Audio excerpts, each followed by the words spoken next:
hundreds of others of Enneagram community people. We all were looking, images on Google. Well, okay, this ancient, Christian text has three equilateral triangles and so forth, and maybe this was it, maybe that was it, and looking at Islamic geometries and so forth and so on. And this past Sunday, just that recently, so I came to the realization that Gurdjieff, and I should preface this by saying that I've just written an article and sent it to Jack, who is the editor of Enneagram Monthly, and inshallah it's going to be in the next issue of Enneagram Monthly.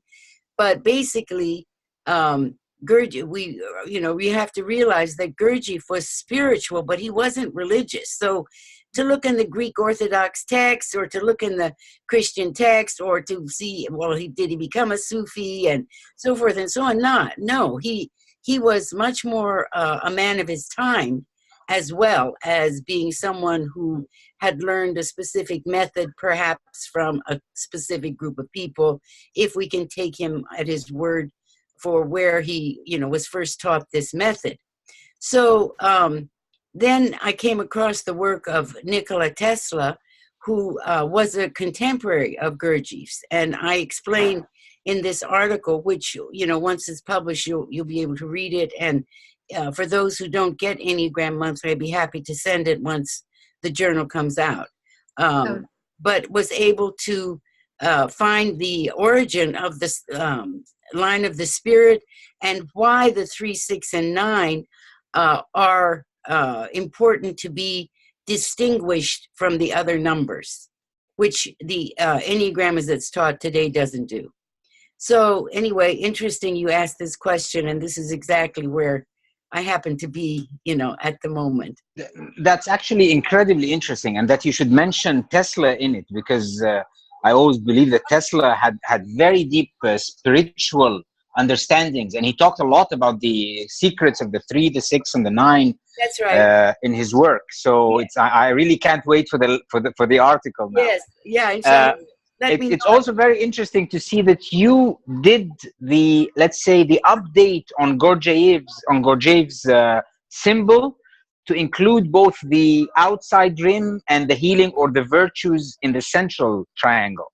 Yes. So that's very innovative to let's say match the old Sufi writings that you were building upon, and that's very inspiring, actually. Oh, thank you. Yes, alhamdulillah.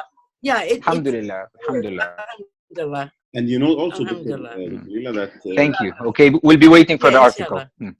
Yes, some of the teachers of that teaches Gurdjieff wisdom in Canada. I know someone in Canada who is drawing the Enneagram symbol. It's closer to the Enneagram of typology symbol, but he draws the head in the middle, and it's the same exactly as you are drawing it. It's that on the left and the heart on the right. And he said that this is how Gurdjieff used to draw it in his teachings. Oh, well, interesting. He did not mention it that much in his books. Actually, he did not mention it in his books, but in 1 or 2 of his lectures. Enneagram. Yeah, I mean, I haven't found, even in studying Opensky, I haven't found that Gurdjieff had a different interpretation than the way the 3 centers are presented in the Western Enneagram today.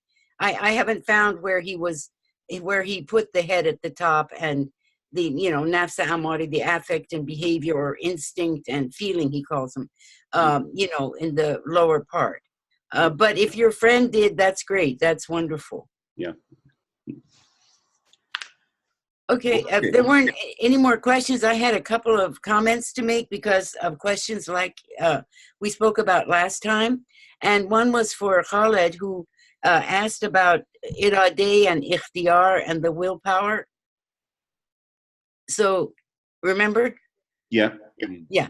Okay. So. Yes, definitely. At the end, it was actually very interesting. And I was teaching a class the next day, and the class was shifted because of the understanding of this irada and ikhtiyar. So thank you very much. Okay. That was something very fruitful last time. Alhamdulillah. Well, I think I might not have said exactly or made it. I mean, I didn't explain it exactly the way I thought I should have. So I just wanted to kind of confirm that Irade is part of the world of creation. Irade is nature. It comes from, that's where God's will be done is. But Ikhtiyar comes to us through the world of the command when God commanded his spirit to be part of Adam. And that's why we differ from animals, because animals don't have, ikhtiyar. They only have iradeh. So the world of command is from God's knowledge. And then he exercises what's in his knowledge through his will and power. But if our ikhtiyar were based only on God's will, then his will could change what it is that we do, and then we don't have ikhtiyar. If that makes sense. Okay, I'll try to rephrase just so that I would be sure that I understood it right. Okay. Because when I told you the next day I was teaching a class and it was about the instincts, the Enneagram instincts. Yes. And I used this irada and ikhtiyar to say that the instincts that act inside us are part of irada. That the irada is the instincts in all creation, not just in animals, not just in plants. It's actually even in rocks, even in atoms. Yes. While the humans have the blessing of something a bit higher, which is ikhtiyar, which is the ability to go beyond or against or not to have to compulsory follow the irada of the instincts. Yes, exactly. That's exactly. But the only distinction I would make is that the iradeh, which all of nature has, because all of nature is part of the world of creation, whereas the ikhtiyar only, as you indicated, comes from the world of the command. So it's not directly from God's will. Mm-hmm. It comes it's part of God's knowledge, as everything is. I mean, even all of creation is part of God's knowledge. But then God performed in two ways. He created us, and then he issued the command. So the iradeh comes from, the ikhtiyar comes from the command of God. That comes through our spirit that was breathed within us, within our generative organs, according to Surah 7, verse 172. So that that's how we're different from everything else in creation. And we have consciousness that nothing else in creation has. So it's just basically a question of where the two came from. But what you said is exactly right in defining one as everything has it in nature, but the human being has a higher level of something. And you weren't saying where they came from. Okay. Yeah. Thank you. So I was just trying to confirm that. Yes. Yeah. Yeah. May? Yes. I just want to add something regarding the word of command, and I've been reading Muhammad Rustum in his analysis or study for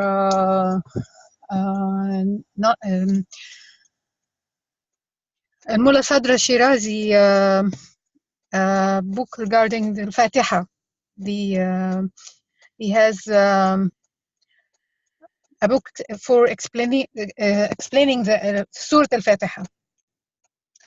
So he was stating that the command is there are three levels of command of the word.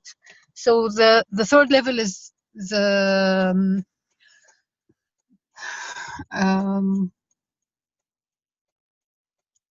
third level is the one that is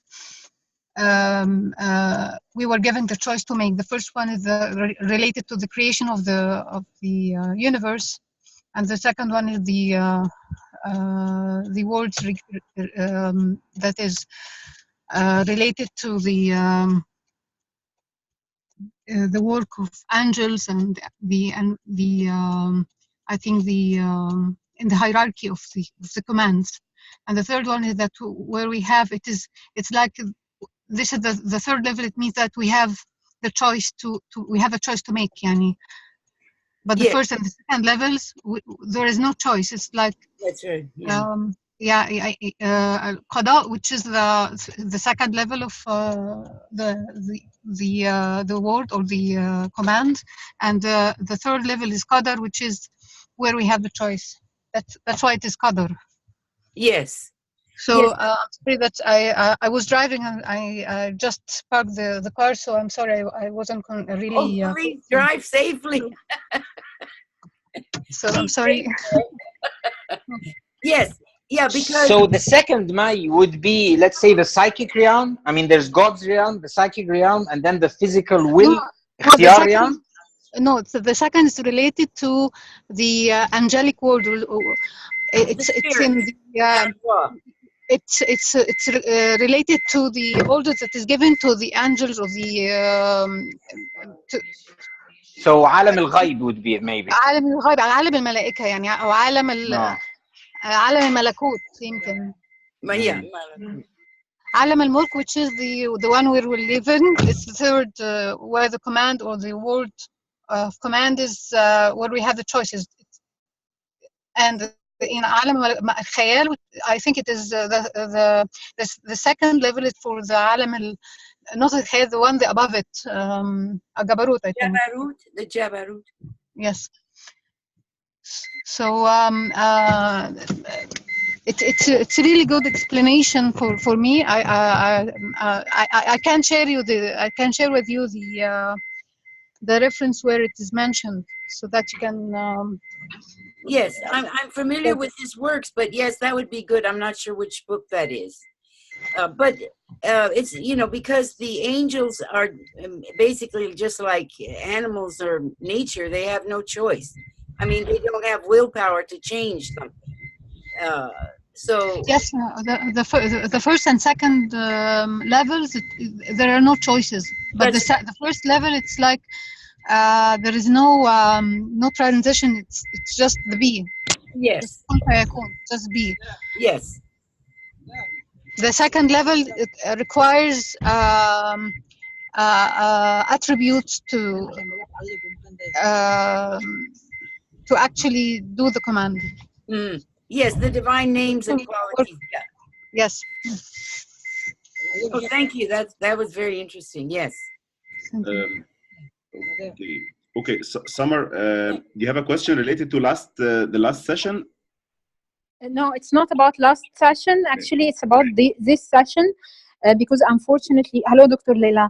Unfortunately, I will miss the second part of this session, and I missed the last session last time on the Rumi stories. I have read your book, the Rumi's one, and since I will not have the chance to ask you a question during this session, I wonder if you can, while explaining the story of the husband and wife, related a little bit more to the law of 7, the law of 3, and the law of 1. Okay. And yeah. I will be listening later to the recording and sending you a question if I have further question. But it was just something while reading the story. I was keen to know how can we have it in the story within the whole symbol. Yes, sure. I'll be happy to. Someone can remind me also when we go through it. But Samara, I also wanted to answer a question you had last time, which was about Al-Buni and how we can use Al-Buni in our Enneagram work. Yeah, that's great. Yeah. So basically, there are 2 levels of healing that we've talked about. One is the psychological level where, you go through the 4 degrees of diet, medication, poison or surgery. And the second method is more of a spiritual method where we use the divine names to help people morally heal. So for the first one, you kind of need to be a psychologist to understand affect, behavior, and cognition, and also to understand the different techniques that are, out there for healing once you've understood the theory. But for the spiritual healing, the teacher themselves really need to have engaged in spiritual practices. They don't necessarily need to be in a Sufi order, because sometimes that It depends. I mean, if they're blessed, the Sufi order will take them to the higher spiritual levels. But sometimes just reading about the different books of the different awliya and so forth, a person can understand through their own spiritual practices and so forth, to be able to attain what we call the stage of irfan, or to become an arif. And the great scholars, like, for instance, Ibn Arabi or Al-Ghazali and so forth, they were not Sufis, they were basically arif, as was Al-Buni. He was an arif, but when the English-speaking world translates his works, because he's placed in the world of magic and white magic, not black magic, they translate it with words that are used in magic rather than words that are used in irfan. So instead of talking about an arif, they talk, for instance, about the the soothsayer, or things like that. I mean, it's very interesting how he's so misunderstood, as well as were many of the other arifs, or like Rumi as well. So someone who wants to do healing and wants to be a teacher of healing through the spiritual practices of the divine names has to become very familiar with the divine names, with all their properties, with their numbers, with their correspondences with the stars, and so forth and so on. It takes a great deal of preparatory work on the part of that teacher to be able to then feel confident that they have achieved, and have God's phase Elahi, they have God's grace in what they're doing, because you're really healing through God's qualities and names, which is much closer to the presence of God than is something that's understood in terms of psychology. So, and also the person would need to have a great deal of Quranic knowledge. So Al-Buni fits into that category.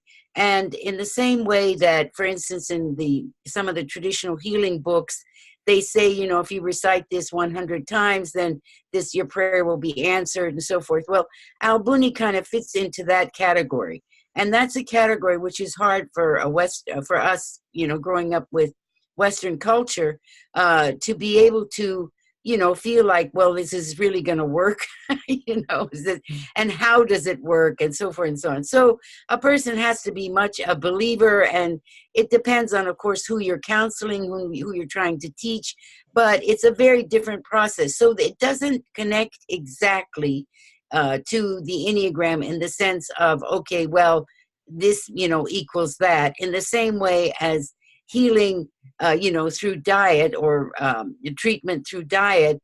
Okay, you make one move on the Enneagram, and then, you teach them this and that. So it's not so logical as much as it is intuitive. And that's where the teacher has to kind of healed morally themselves, and then through spiritual practices and Quranic knowledge and so forth, almost, become kind of an arif themselves. And then they're able to affect change if the person who they're trying to help actually believes. So I just wanted to answer that question of yours, because I did look again at the Al-Buni and realized that that's where he is, his methods.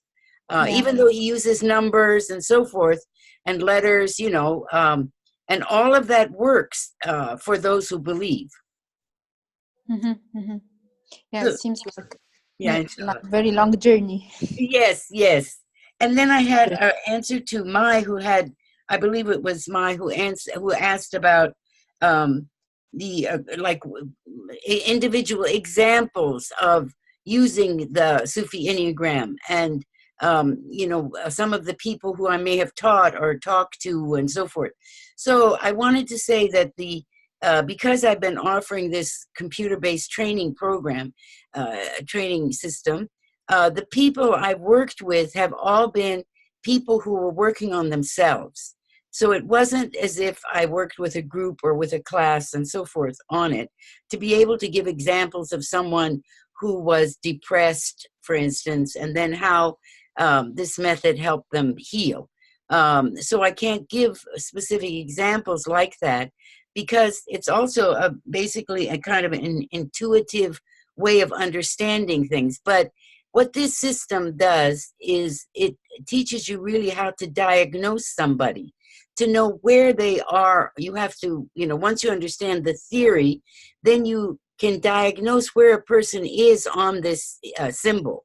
And then you can follow, the procedures for how to heal, but it takes, experience and it takes a lot of kind of intuitive understanding of applying the theory to the practice.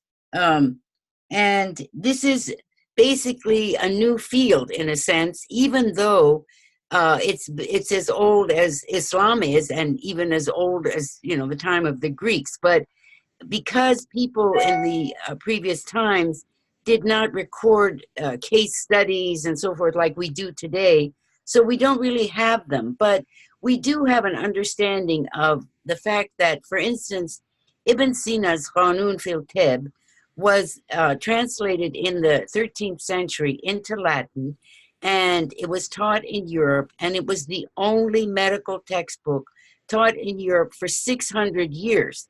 Well, 600 years people healed. I mean, for 600 years, it wasn't like everyone just died because they didn't have modern medicine. So there is historic example that we can, with common sense understand that these systems work, whether we have case studies to show it or not. But then that puts the responsibility on young people such as yourselves to actually come up with case studies, to actually, and I believe Khaled and Samara are beginning to do that in trying to illustrate that the people they've worked with, and they'll be able to write about case studies anonymously, of course, to say how they use this and that, and this helps such and such a person heal, and so forth and so on. But it's just a beginning process. And so we don't really have examples other than the Rumi that we're going to be given today, which again, this was done in the 13th century, and clearly people morally healed from the 13th to, the 21st century. So, but they just didn't talk about it. It's same as we talked about, for instance, the architecture. It was done anonymously. It was done through oral tradition. So we don't really have examples of it that in the same way that we would have examples of an architecture of today. So it's not that it didn't work. It's that they just didn't record it in the same way as we expect scientific studies to be recorded today. So I just wanted to make these 3 points before we begin, unless there's any other questions, or if Maya or anyone has one more question from Dalia, and let us take this last question. Okay. And then we start. Sure. Okay, Dalia, go ahead. Yeah, hi. I was wondering, in terms of, regardless, there are so many theories when it comes to homosexuality, and I was wondering, when it comes to healing and this system, where does that fit in? Well, this is not at all judgmental. I mean, it's up to someone however they want to be. And if the main point is to come to know themselves. It's the famous saying, whoever knows himself knows his Lord. So if they come to know themselves and who they are and where they're going and why they're here and so forth and so on, then fine. I mean, everyone is free to do, or be however they feel that they were created to be.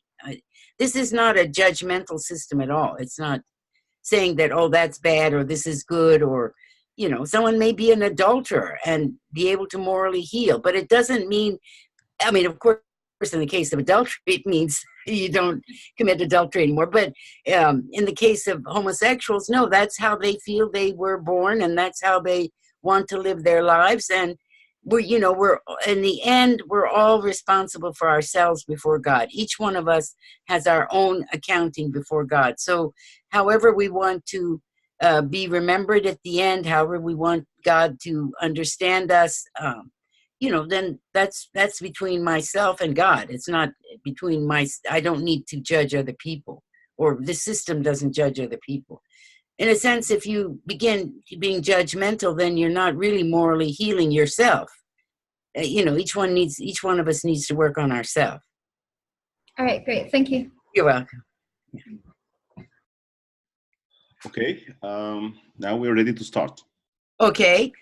Just turn the light on here. I'm So sure the latecomers are happy because we didn't start yet. I mean, this is right. good news. Okay.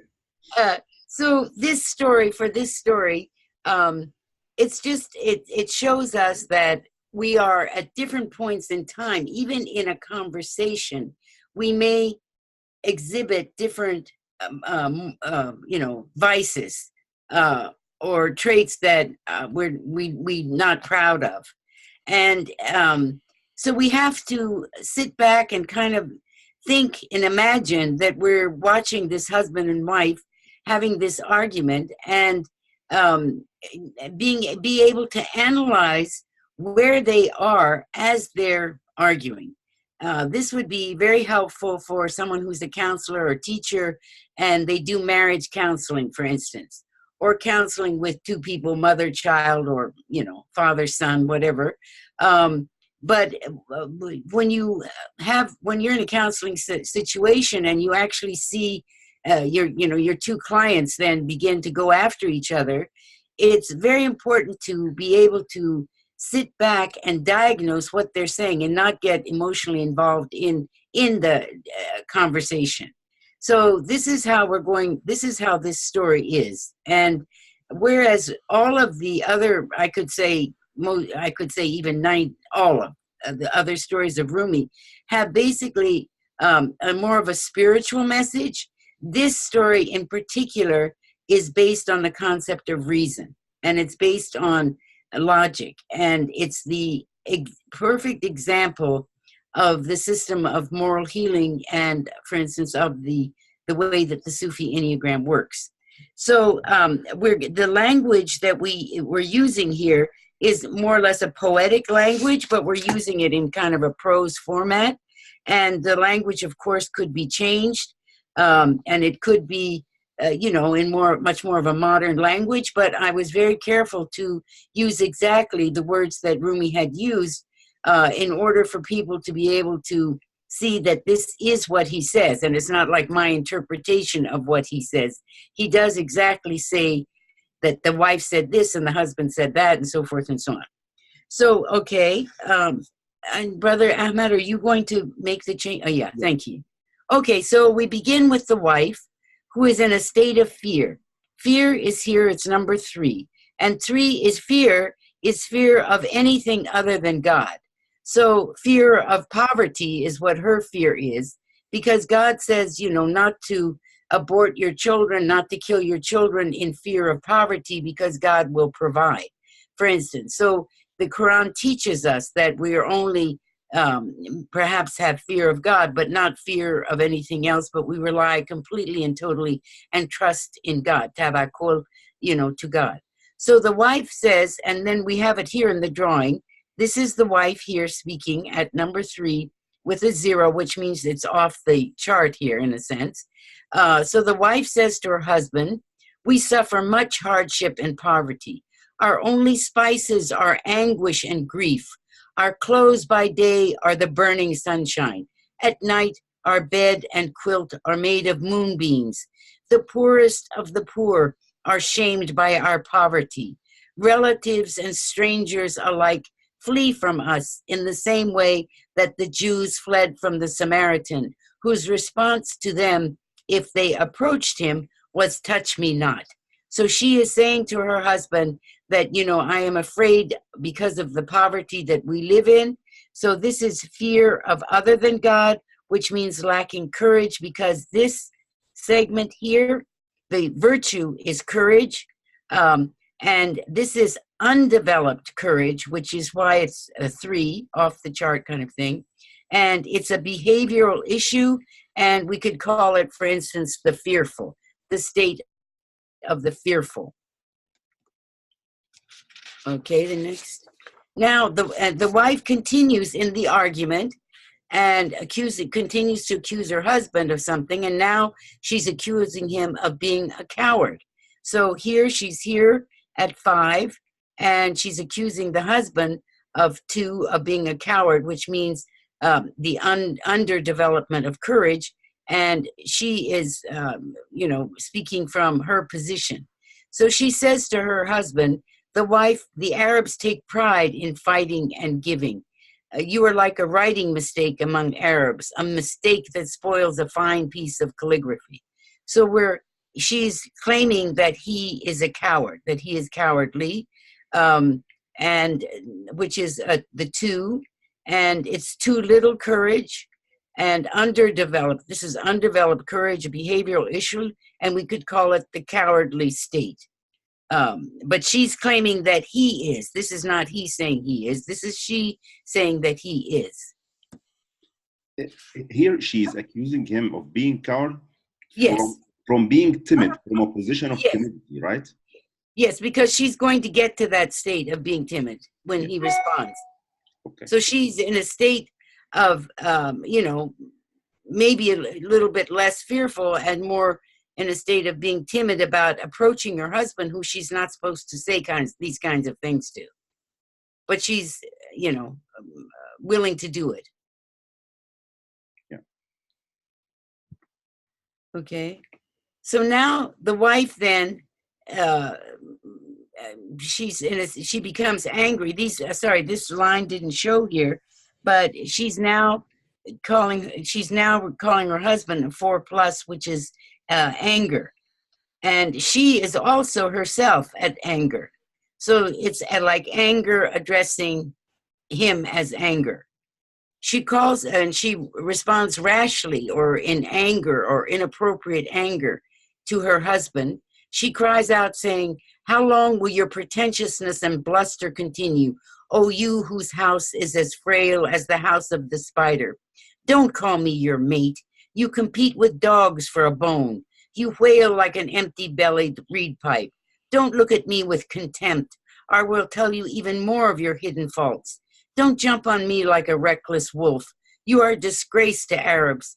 If the crow knew how ugly it was, it would melt like snow from grief and sorrow." Rumi adds, the wife spoke volumes of rough talk like this to her youthful husband. So we see that her husband was younger than she was, and she was being very rash and in a sense, bold, to be able to confront him like this. So we're here at 4, rashness, too much, which is too much courage or overdeveloped courage. And again, we're in the behavioral or the B segment. And this we could call the state of the rash, for instance, rashness. So the first 3 we've seen are the, if she was, Samar was asking about the sevenfold. So it's at 2, 3, and 4, which are the segment of behavior. So this argument begins in her fearful, but then saying that he's a coward, and then both of them becoming angry at each other. He becomes angry because she's called him a coward, and she's angry because she thinks he is a coward, that he's not solving their problem of poverty and lack of, he doesn't have a job kind of thing. Now the husband responds. The husband begins responding to his wife, and he's calling her envious. So the husband, in his state of anger, is referring to the wife as a 6, which is envious, lacking in self-restraint, undeveloped self-restraint, and now it's an affective issue, and we could call it the state of the envious. So this was behavioral, and this is affect. The husband says to his wife, "All this grief and envy that is within our breasts arises from the dust of our being and our useless desires. Whoever lives with attraction to pleasure dies unable to avoid pain. Whoever serves his body does not save his soul." So if you remember, this is called attraction to pleasure, or the quvvat shahvaniya, and this is the quvvat ghazabiyya. I'm sorry, my pronunciation might not be right. Of the avoidance of pain, are like our defensive mechanism and our offensive mechanism, and this is our animal soul, our nafsa amare, that we share with animals. So we're beginning with the 6 here, with the husband calling his wife envious, that she is envious of other people, and that's her problem. Whereas she had called him a coward, he is saying that her problem is that she envies everybody else. So then the husband continues, and now he says not only is she envious, but she's also greedy. And greed is a state of too much self-esteem. It's the overdevelopment of self-esteem. Sorry, and an affective issue. Again, we're still in the attraction to pleasure, lust area, and we could call it the state of the greedy. The husband continues saying to his wife, "Oh, my soul, how long will you begin again and again to talk about money? You have become a seeker of gold." In other words, you're so greedy. That's why your problem, and that's why you're saying these things to me, is because of your own sense of greed. So we are now seeing the husband respond in to the affective element, whereas the wife had called him the avoidance of pain segment. The 3 points here, and she is calling him, he's calling her in these two. And then we get to the next one in this argument. And of course, this argument, it takes place in, maybe 5 minutes. I mean, 3 minutes. It's amazing that it takes us longer to explain it than it actually took to occur. Okay, so we can go to the next one. So now what happens is the husband intimidates his wife, and she begins to cry. So this is where the wife is. So we've been talking about this 2, 3, and 4 was the wife's claiming the husband in the area of courage, that he lacked courage in all 3 possibilities. She was actually in this state as well as he was. And then he is referring to her in the attraction to pleasure segment of timidity, envy, and greed, when he says to her, Rumi says, the wife began to cry. Tears in truth are a woman's lure, that this is how women capture men's hearts, is by beginning to cry. And the wife says to the husband, I never even imagined I would hear words like this from you. Of course, she's forgotten what she's just said to him, but she's now in tears and so forth from what he has told her in kind of his harshness. So in timidity, too little self-esteem, undeveloped self-esteem, it's an affective issue, and we could call it the state of timidity. Okay, and then now the wife bounces back and accuses the husband, again from her state of anger, accuses the husband of hypocrisy. She says, Rumi says, not through yet. The wife says to her husband, may God punish your deceit. You, O husband, try to beguile me with the name of God in order to cause me shame and confusion. The name of God makes me spellbound, not your contrivance. You have made the name of God a trap, and you will be sorry for that. So she kind of threatens him, calling him that he is a hypocrite because he pretends to be very pious, but actually he's not at all. If he could intimidate her to such an extent, then he's not a pious person, is what she's basically trying to say. So we had been through the wife calling the husband in the area of courage, and then the husband talking to the wife in the 3 possibilities of the element of self-esteem or temperance. And now we're getting to the cognitive development, which is the top, the cognitive here. This was the nafs amari, this is the nafs natighe, and the wife is calling the husband a hypocrite. Its hypocrisy is too much wisdom or overdeveloped wisdom, and it's a cognitive issue, and we could call it the state of the hypocrite. Now, suddenly they both calm down, and the wife and husband admit their disbelief in each other. Remember, 9 was a state of disbelief. And it was one of the ones, 3, 6, and 9 are the ones that are off the chart. Suddenly realizing all that she had said, The wife admits to her husband her disbelief in him and asks for God to forgive her, saying, "What I did was blasphemy, was kufr."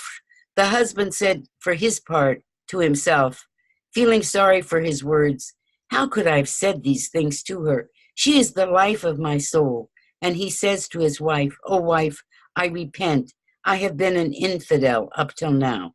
So here is the state of 9 with a circle of the negative trait of disbelief, which means lacking in wisdom, the undeveloped wisdom.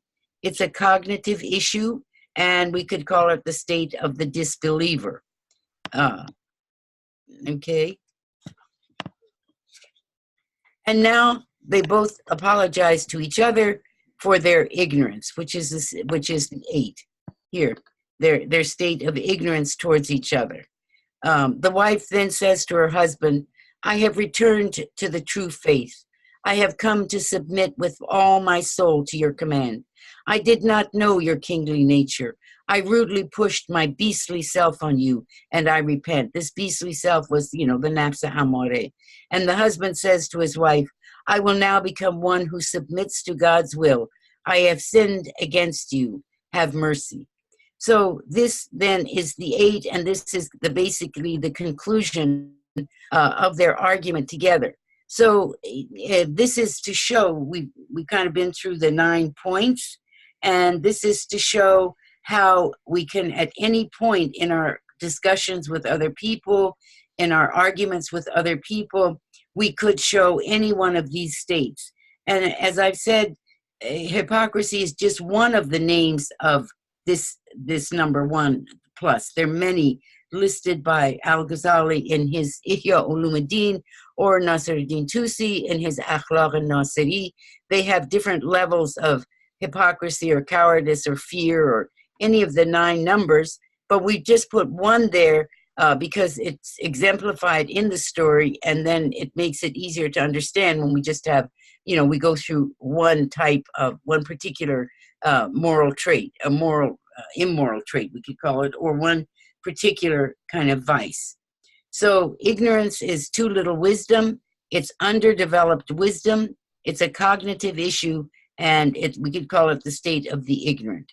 So when we got to the cognitive, the wife was calling the husband a hypocrite, but then they came together and they both said that they disbelieved in one another, and they both apologized to each other for their ignorance.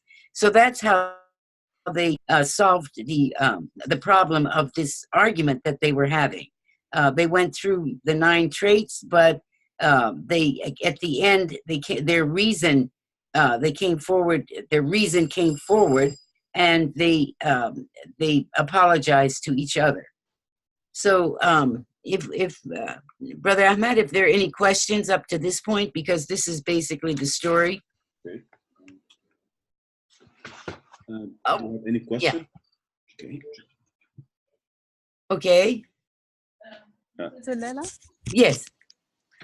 You said that this story is from his book, the Masnawi. Yes. I have the Arabic version, but I couldn't find because it is like categorized with names. Could you tell? It's called The Argument Between a Bedouin and His Wife. And this is in which? It's in book 1. Book one, and it begins on line 2252. If it has the numbers of the lines. It doesn't have, I'm sure, because the Arabic translation is different than if the Arabic translation followed the original version, it does have line numbers on it, like at least Nicholson's English translation does. So I'm sure they might have put lines on it, because you don't want to count to 2000 in book 1. Yeah. But if it has the names, it's any kind of where you see the word Bedouin, the argument of a Bedouin and his wife. Okay, thank you very much. It's not one of the, it's maybe, I don't know what number story, but it's not that far into book 1. Maybe it's halfway through book 1. Something like that. I found the story of the Romans and the Chinese, for Yes. example, book 1 too. Yes, there. Yes, very interesting stories. Yes. Yeah. Thank you. You're welcome. May, you have a question? Go ahead. May? May, you're raising your hand?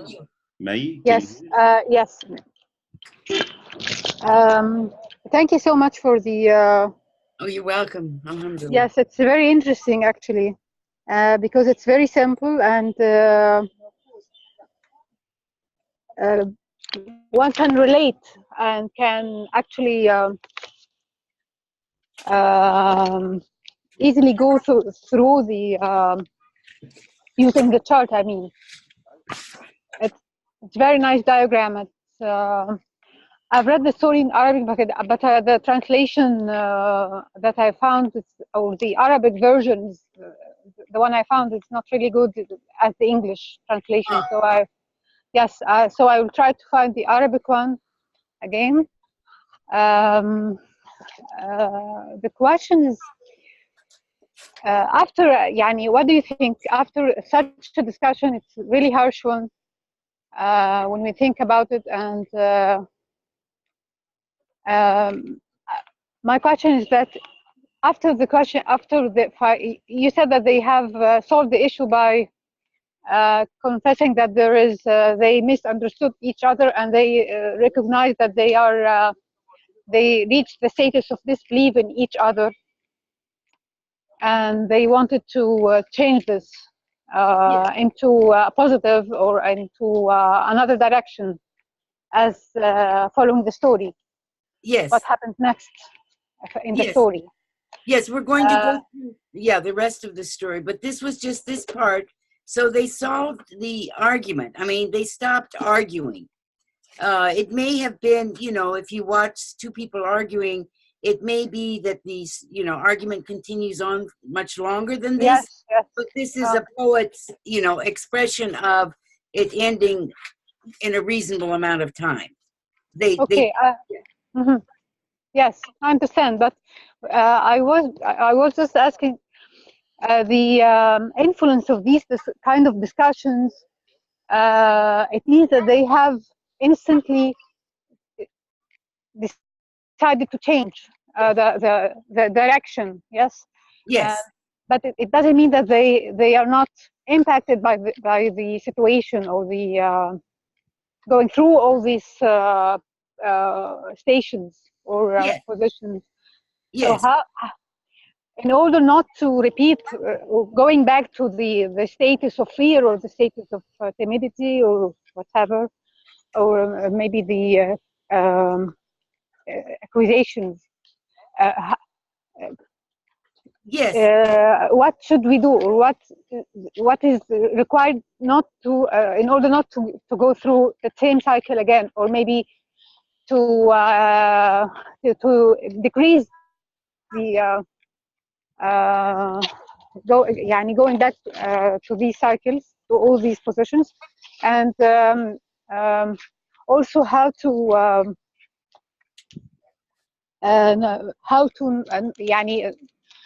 not go, to avoid the feelings of maybe blame, being guilt. Maybe after this type of discussion, people will feel guilty about it, even though they have changed it, and they have changed the position or their status. Yes. Solve the issue. These are very good questions. What in terms of psychology, what happens, which Rumi, of course, doesn't go into in detail, but when you observe what happens is there's a moment of consciousness on the part of both. They let go of their defenses. One is trying to, attack the other one, like the wife is attacking the husband, and then the husband's attacking the wife, and the wife becomes, defensive, and or the husband, doesn't become defensive, but he turns on her in the same way that she had turned on him. But at some point, and what I like to call it is kind of a nanosecond of reflection. And that's, you can see from their words that this is what happened, is that they thought to themselves, 1 second, wait a minute, who am I saying this to? Yes. This is the person I'm married to. I mean, this is my husband. This is the person I love. How can I be saying these horrible things to them? So Yes. it's a question of gaining consciousness of it. And the way that that happens is that once, you know, because sometimes arguments don't end in a solution like this. Yes. They continue on, and then the people don't speak to each other for 3 days, and then you have to go through the whole silent treatment, and, you know, when are we going to speak again? And everyone's kind of nervous and so forth.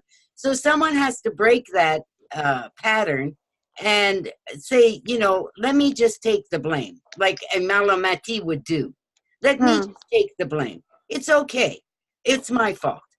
And when that happens, then we little by little learn not to be so defensive of ourselves, because when we actually think about it, anything that the wife said to the husband doesn't feel that way. He doesn't feel like he's a coward. He doesn't feel like he's, you know, not getting a job and whatever. So it doesn't fit him. What she's saying doesn't fit him. And she doesn't. This is the key. This is the key. It doesn't get him. Yes. And she doesn't feel envious, that she's envious or greedy or anything. She's just dying of starvation. I mean, she's hungry. So it's not like she wants more than, you know, whatever it is they can give. So once we recognize what the other person is calling us or saying to us doesn't fit, then we can let go. Because we say to ourselves, well, that's not me. I don't know who this person is talking about, but that's not me. Then we don't need to defend ourselves. So that at some point they reach that conclusion and they realize that they actually love each other. So there's no sense of guilt, and, you know, because they solved it right then and there. They didn't, you know, let it go on for 3 days, not talk to each other and so forth. So in real life, sometimes it goes on for 3 days, and then we have to sit down and try to resolve it. And then again, when we see, okay, this is another argument coming up and so forth and so on, then we have to say, wait a minute, he's not describing me, or she's not describing me, and I'm not describing that person. So I don't need to defend myself. It's called a nanosecond of reflection. That, you know, what this person is saying about me isn't me. So who are they talking about? It's their problem. They're having that problem. It's not my problem. And when we reach that stage that we're no longer defending ourselves and in a defensive mode, then we don't become offensive towards the other person.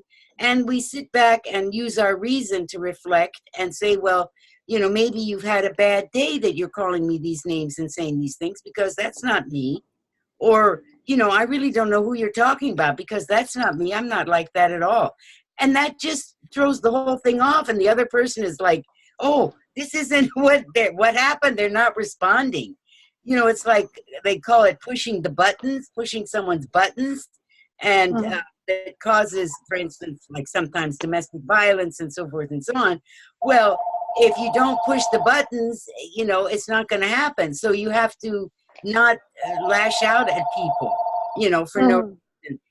Particularly when the other person doesn't feel it fits. It doesn't fit them. And, you know, that's like the famous O.J. Simpson trial, you know, with the glove. If it doesn't fit, you must acquit, you know, Jerry Cochran saying, for instance, like that. So this is a poetic version, and had to end. He couldn't go on and on for, you know, 6 books about it. So he does it quickly, but by the words he's chosen, we realize that they both reflected for 1 second on what they were doing to each other. Yes. So I hope that helps. Yeah, yes, I understand exactly your statement, especially the moment of, you called it the moment of, I don't remember, but it's like enlightenment. Yes, that's right. A nanosecond of reflection. A nanosecond, yes. Yeah. And I think, I always wondered why, instead of 7 o'clock. recognize at this moment, people used to get involved in the discussions more and more, so it gets harder to get this moment again. Yes, yes. And I have to say, I mean, it's a very difficult thing to have that nanosecond of consciousness. It's very difficult. Very it's difficult. Not easy because this moment or this nanosecond of enlightenment actually people at this moment, I mean, they see that there is an escape to the light instead of keeping ourselves in the arguments and the darkness that brings behind it. So not everyone can. The beautiful thing in this story that it happened for both at the same time. Yes, that's true too. Yes, yeah, that's very nice that it did. Yeah, but it just takes working on, and then after it's over, if it doesn't come to a resolution as this one did, then it's a reflection time. And well, okay, next time I'm not going to listen so hard as if it's, I'm not going to let it penetrate me. I'm going to be, make my skin like that of a duck and not let the water penetrate through me. The words are not going to penetrate. You have to kind of train yourself not to be defensive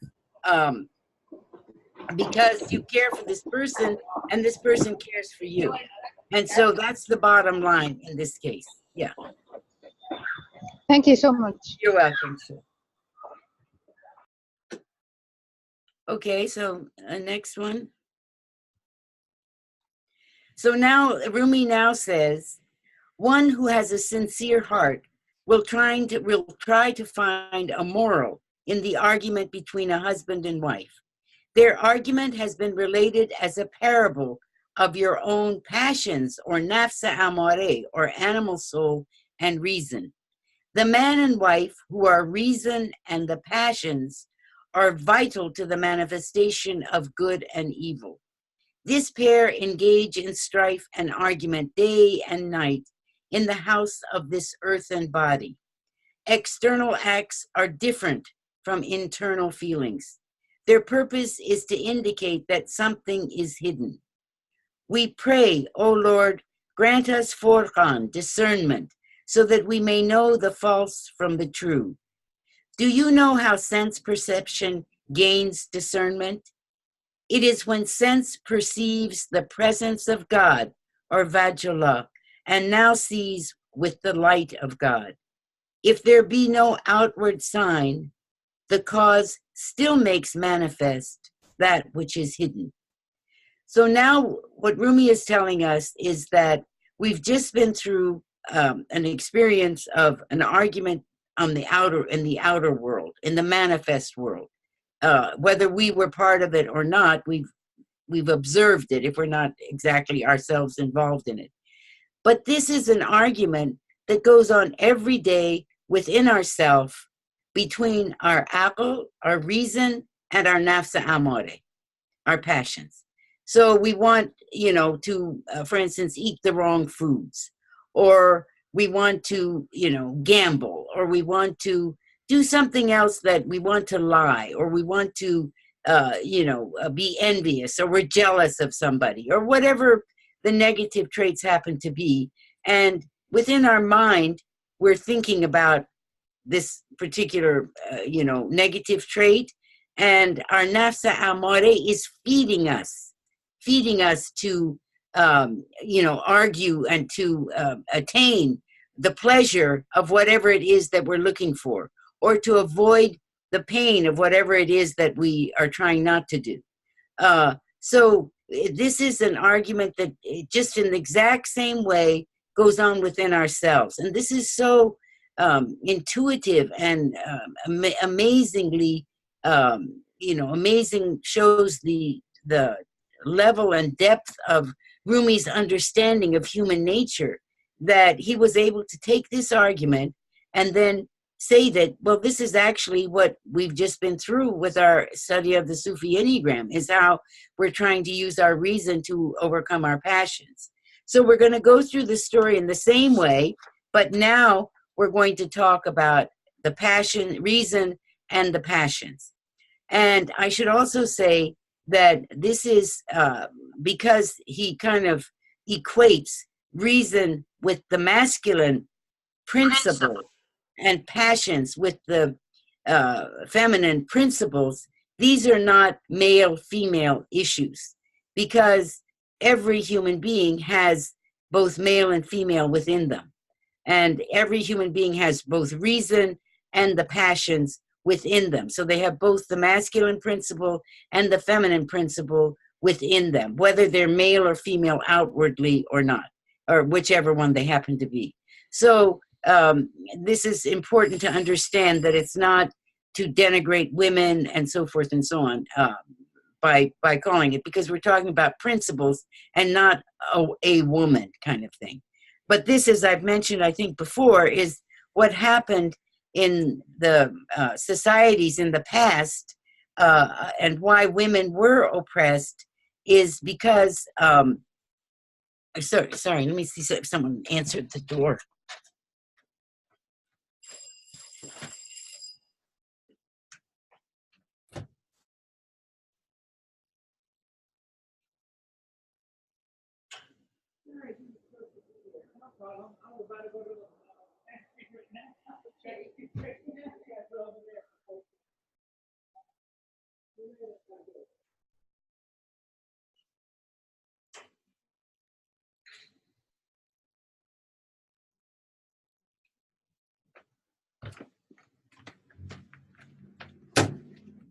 Sorry, no one was here to answer the door.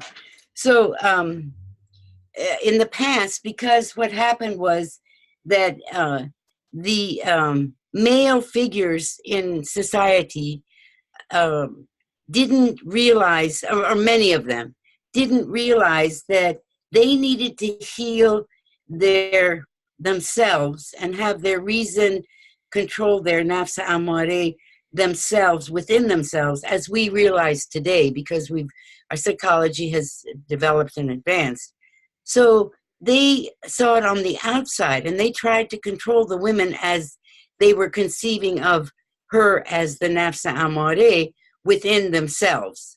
So that's why women were in many cases oppressed or put down, because of this kind of way of healing themselves through another person instead of working on themselves the way they should have.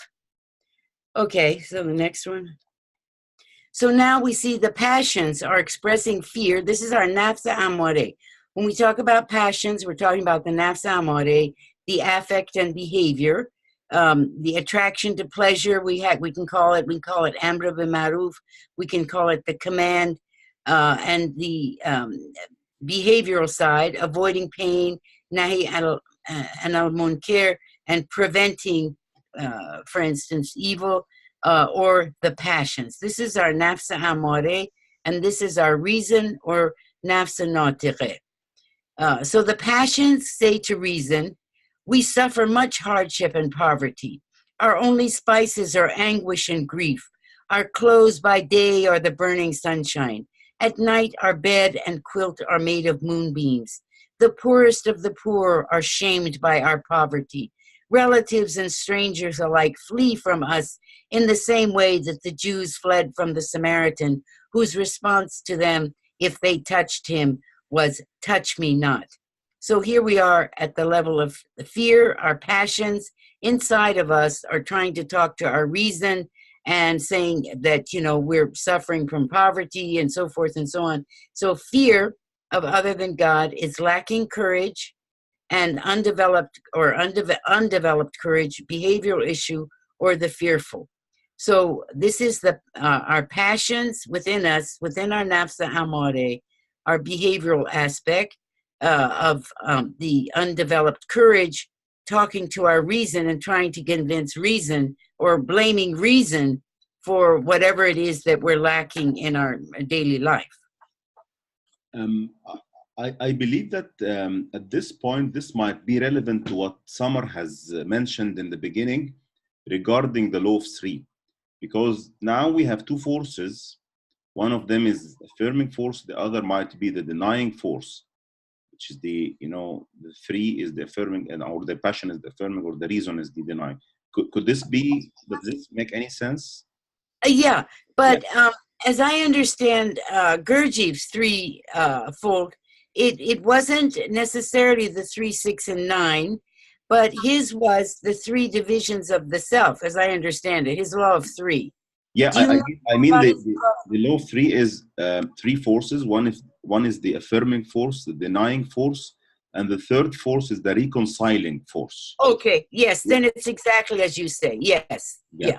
And well, then in the other case, and as we will see as we go through it for the reason and passions, just as you're saying, that the denying and affirming, and the third one was reconciling. Yeah, reconciling. Yes, they just went through that, the husband and wife. So now we're going through it with the passions and reason. Yes, thank you for pointing that out. Yeah, thank you. Okay. So over here we would call this the law of 7, other than the 3, 6, and 9. Is that how you would look at it? It's the line of the spirit. It's the law of 7. Yeah, the law of 7. Yes. Yeah. Yes. Yeah. Okay. So, okay. Now the passions, our nafs amare, accuses our nafs natiqe, or of our reason, of cowardice. The passions continue saying to reason, the Arabs take pride in fighting and giving. You are like a writing mistake among Arabs, a mistake that spoils a fine piece of calligraphy. So again, our passions are trying to get our reason to do something that we want it to do. So cowardice is too little courage. Our passions are acting out of, well, actually, they're blaming reason through of cowardice. And it's a behavioral issue, and we could call it the cowardly state. So now the passions respond rashly to reason. The passions cry out to reason, how long will your pretentiousness and bluster continue? Oh, you whose house is as frail as the house of the spider. Don't call me your mate. You compete with dogs for a bone. You wail like an empty-bellied reed pipe. Don't look at me with contempt, or I will tell you even more of your hidden faults. Don't jump on me like a reckless wolf. You're a disgrace to Arabs. If the crow knew how ugly it was, it would melt like snow from grief and sorrow. And Rumi adds, the passion spoke volumes of rough talk like this to her youthful reason. So it's even here we could say, because our passions, we're born with our nafsa amore. It develops, through our instinct, through nature. But our reason, we don't really develop until we're 15 and older, when we become mature. So that's why reason is youthful in terms of the passions of the nafsa amore. So here the passions are speaking in a rash way, an angry or inappropriate, almost angry way towards reason. Rashness is too much courage or overdeveloped courage, or it's a behavioral issue, or we could call it the state of rashness. Now reason responds. Our reason responds to our nafsa amore and accuses our nafsa amore of envy. So it's beginning to try to fight back. Our reason is trying to say, no, I don't really need to do that. No, I don't want another piece of cake, or whatever it is that our passions are trying to influence us on. We try to fight back by using our reason and saying to our passions, all this grief and envy that is within our breasts arises from the dust of our being and our useless desires. Whoever lives with attraction to pleasure dies unable to avoid pain. Whoever serves his body does not save his soul. So here we go with we're now in the affect, attraction to pleasure segment of the self. And this is envy, lacking in self-restraint. And so now we're getting to reason. We need to go back. Yeah, one more. Oh, there we go. So this is envy is undeveloped self-restraint. This is an affective issue because we're in the A segment of affect or emotion. and it's the sign of the envious state. Okay, now the next one. So reason now, attempted by the passions, accuses the passions of greed. Reason continues saying to the passions, "Oh, my soul, how long will you begin again and again to talk about money? You have become a seeker of gold." So now we're at the level of greed, talking about greed, which is the 7, too much self-esteem or too much in the state of temperance. Greed is too much self-esteem. It's the overdevelopment of self-esteem, an affective issue, and the greedy state of the greedy. Now reason intimidates the passions. The passions, our nafsa amare, begins to pout. And it says that tears in allure are, in truth, are the soul's lure. The passions say to reason, "I never even imagined I would hear words like this from you." So it makes us our reason try to feel guilty that, I mean, why are you denying me this chocolate cake? Why are you denying me this thing that I want to do? And you know how much it means to me, and our reason is trying to fight back. But because our passions are feeling intimidated by our reason, then they, take this turn of this way of expressing themselves with timidity. Suddenly become timid. They've been angry, now they become timid. Too little self-esteem, underdeveloped self-esteem, or an affective issue, or the state of the timid.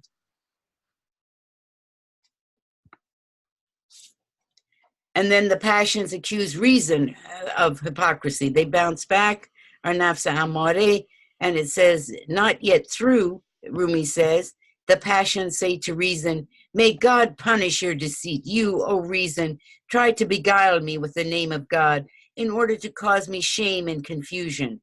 The name of God makes me spellbound, not your contrivance. You have made the name of God a trap, and you will be sorry for that.'" So hypocrisy is a showing of too much wisdom, and it's the overdevelopment of wisdom. It's a cognitive issue, and it's the state of the hypocrite or hypocrisy.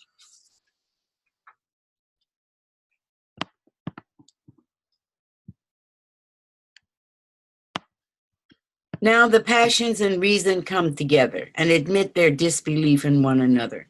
This is when we're able to solve our passion, our issue with our passions, and what it is that our attraction to pleasures or avoidance of pain or harm.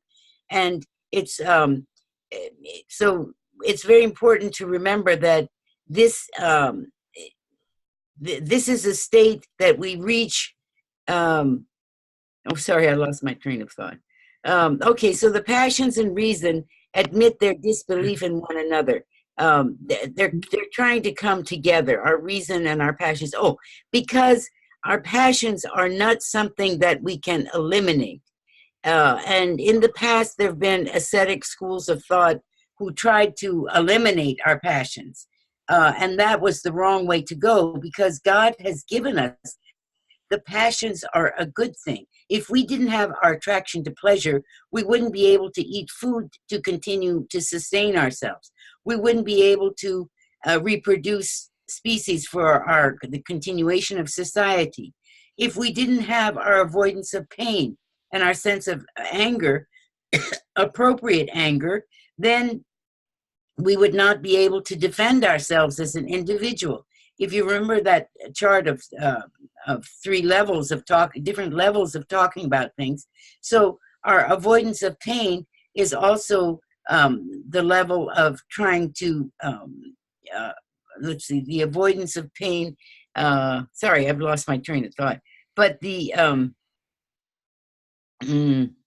anyway, no, can't remember. Attraction to pleasure, avoidance of pain. This was our offensive, this was our defensive.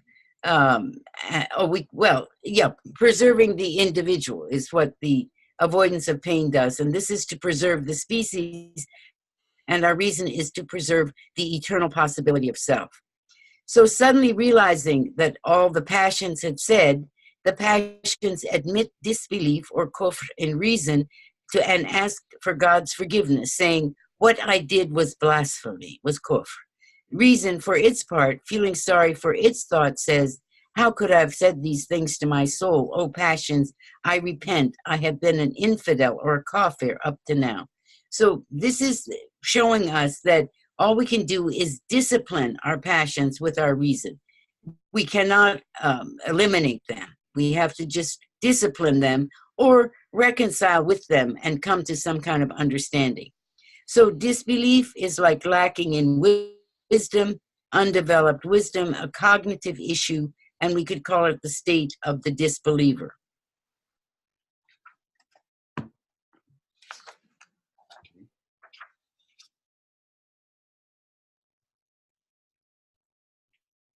So now reason and the passions, our nafsa naqtiqeh and our nafsa amareh, apologize to each other for their ignorance. And this is again in the cognitive area. The passions say to reason, I have returned to the true faith. I have come to submit with all my soul to your command. I did not know your kingly nature. I rudely pushed my beastly self on you, and I repent. Reason says to the passion, I will now become one who submits to God's will, or a Muslim. I have sinned against you. Have mercy. So ignorance is too little wisdom or undeveloped wisdom. It's a cognitive issue, and we could call it the segment of the ignorant. So now we've come to the end of that part of the story, and what happens next, for those of you who haven't been able to read this story, it's interesting. At least the rest of the story, Rumi continues from the argument between the husband and the wife, but it applies to the argument between the reason and our passions as well. So the husband then says to his wife, after they've reconciled, well, you always have good ideas. You come up with something so that we can solve this problem. So she says, well, I know what you need to do. You need to see the caliph. And he says, well, how can I see the caliph? You've just said we have nothing, and I have to be able to take a gift. So she said, the wife says, we have something exceptional that no one else in the world has, and particularly the caliph. And he said, well, what in the world could that be? I didn't know we had anything special. And she says, yes, it's our rainwater that we collect outside our window, because they lived on the desert and it doesn't rain much. And so whenever they could, they collected rainwater. So he said, you're right. That's unbelievable. Our rainwater is something that is so precious no one else has. So tie it up and put it in a cloth and tie it up, and I'll take it across the desert and go and see the caliph and give him our rainwater and see what happens, what he says. So she does that, and he takes it across the desert to the caliph. And the caliph, because he was a fair and just person, had told his guards that whoever has a question or is bringing something, don't turn them away, accept whatever it is that they're bringing or saying. And so the guards took the jug of water from the man and from the Bedouin and took it to the caliph. And the caliph, when they opened the cloth, he realized what these people had brought him. They had brought him their most precious gift. And so he emptied the water and filled it with gold coins, and said, take this back to the husband, but tell him to go back through the Euphrates River, the Farad River.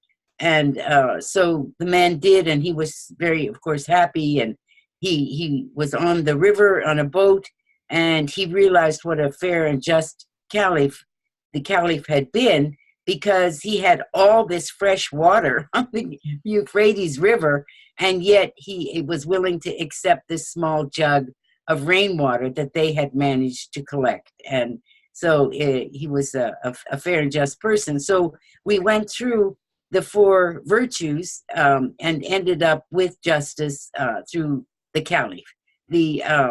By the segment on courage, by them declaring their ignorance of each other and their disbelief in one another and reconciling, they had confirmed their courage, wisdom, and temperance, and now it is the caliph who exemplifies the fairness and justice that they're willing to confirm in him because they did experience it.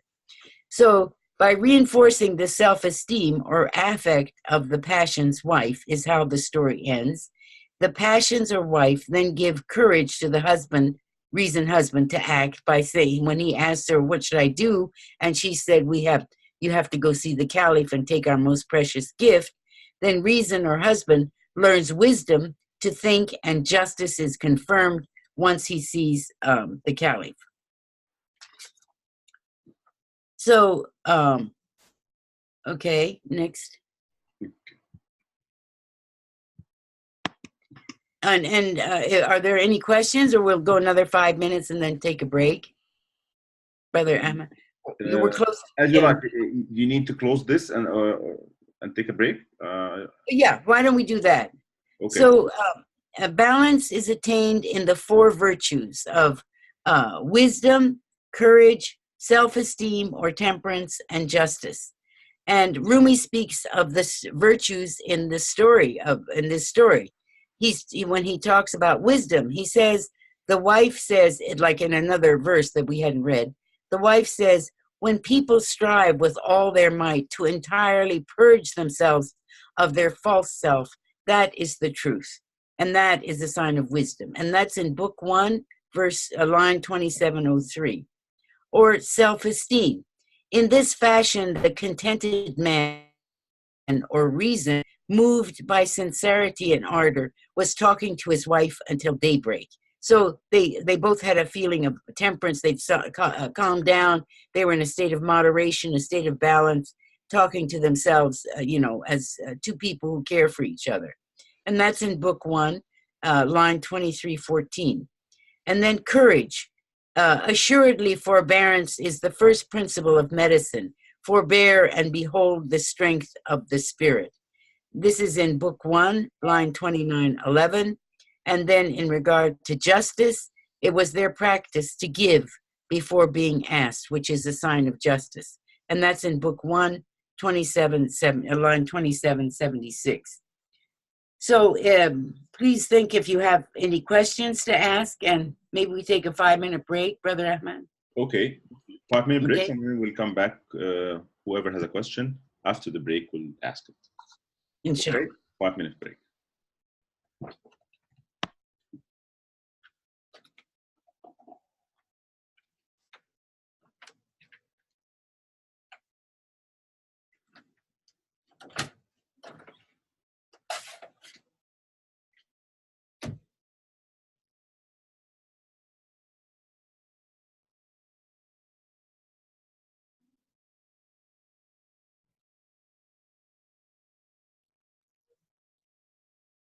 Assalamu alaikum. Actually, I didn't realize we just had one slide, and then a review. Okay. Okay. Any questions?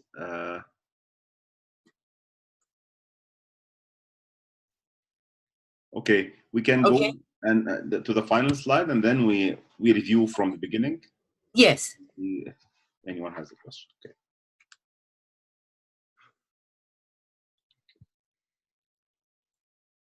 So, in conclusion, healing takes place when the negative traits are the vices, which are these 1 to 9 on the outer side of the circle, are replaced with the positive traits of courage, self-esteem, and wisdom, and then one becomes the 0.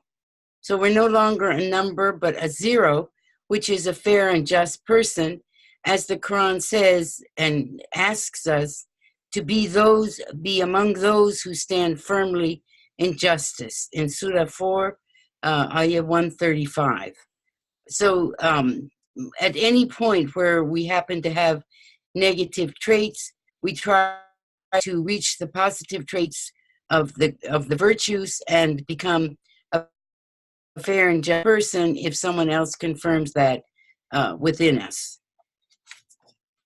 So now we'll do a kind of a review of can we take one question? May has one question. Sure.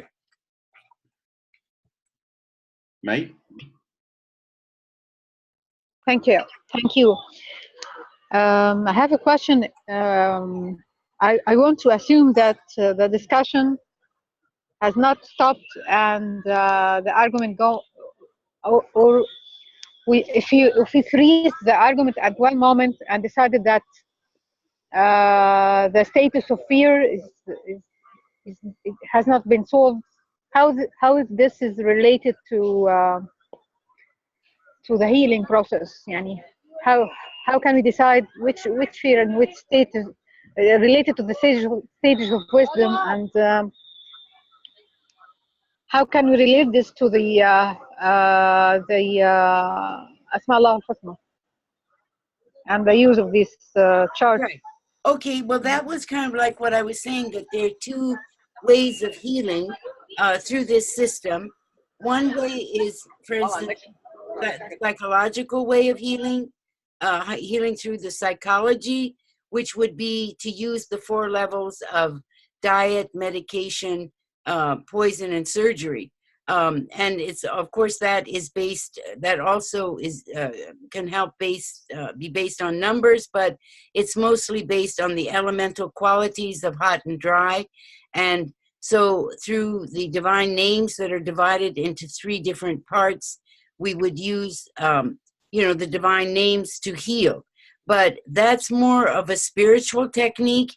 And for us to be a teacher to do that, if we're doing it, we're working on ourselves, then of course we can also use the spiritual method within ourselves. But if we're as a counselor and we're trying, or a coach, and we're trying to help other people heal, then we have to have experienced that for ourselves and gone through a great deal of spiritual practices and be familiar with all of the 99 names and what they each one represents, their numerical value, their elemental properties, and then how we would use them based on the same threefold division of the self, which is, the affect, behavior, and cognition. But this system helps us to diagnose where someone is on the Sufi Enneagram. It helps us to know if someone comes to us in a state, for instance, of that they have an anger problem, then we know that this is a behavioral issue. If someone comes to us and they have an emotional problem, then we know that they're in this state. If someone comes to us and they feel they're wiser than anyone in the world and no one understands them, then they have a cognitive problem.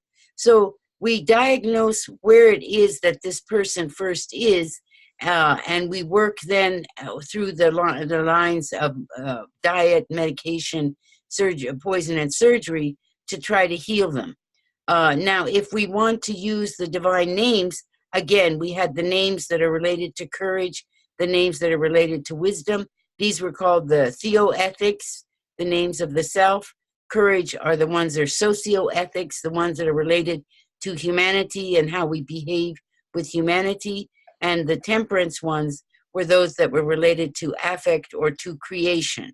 So we would use them in trying to bring someone to the virtues, to the virtue of courage or self-esteem or wisdom.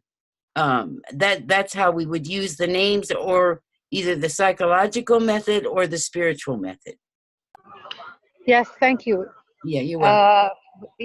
I understand now that if someone wants to use this method to heal someone else, he needs to be spiritual. Yes, if they want to use the spiritual method. Otherwise, for instance, they may be a psychologist and they just want to use the psychological method. Yes. Fine. Yes. That heals too. But Okay. and it also depends on the person you're working with. If the person you're working with is not particularly spiritual, then to try to use the spiritual techniques with them, it's not going to help them because they don't really believe in them to begin with.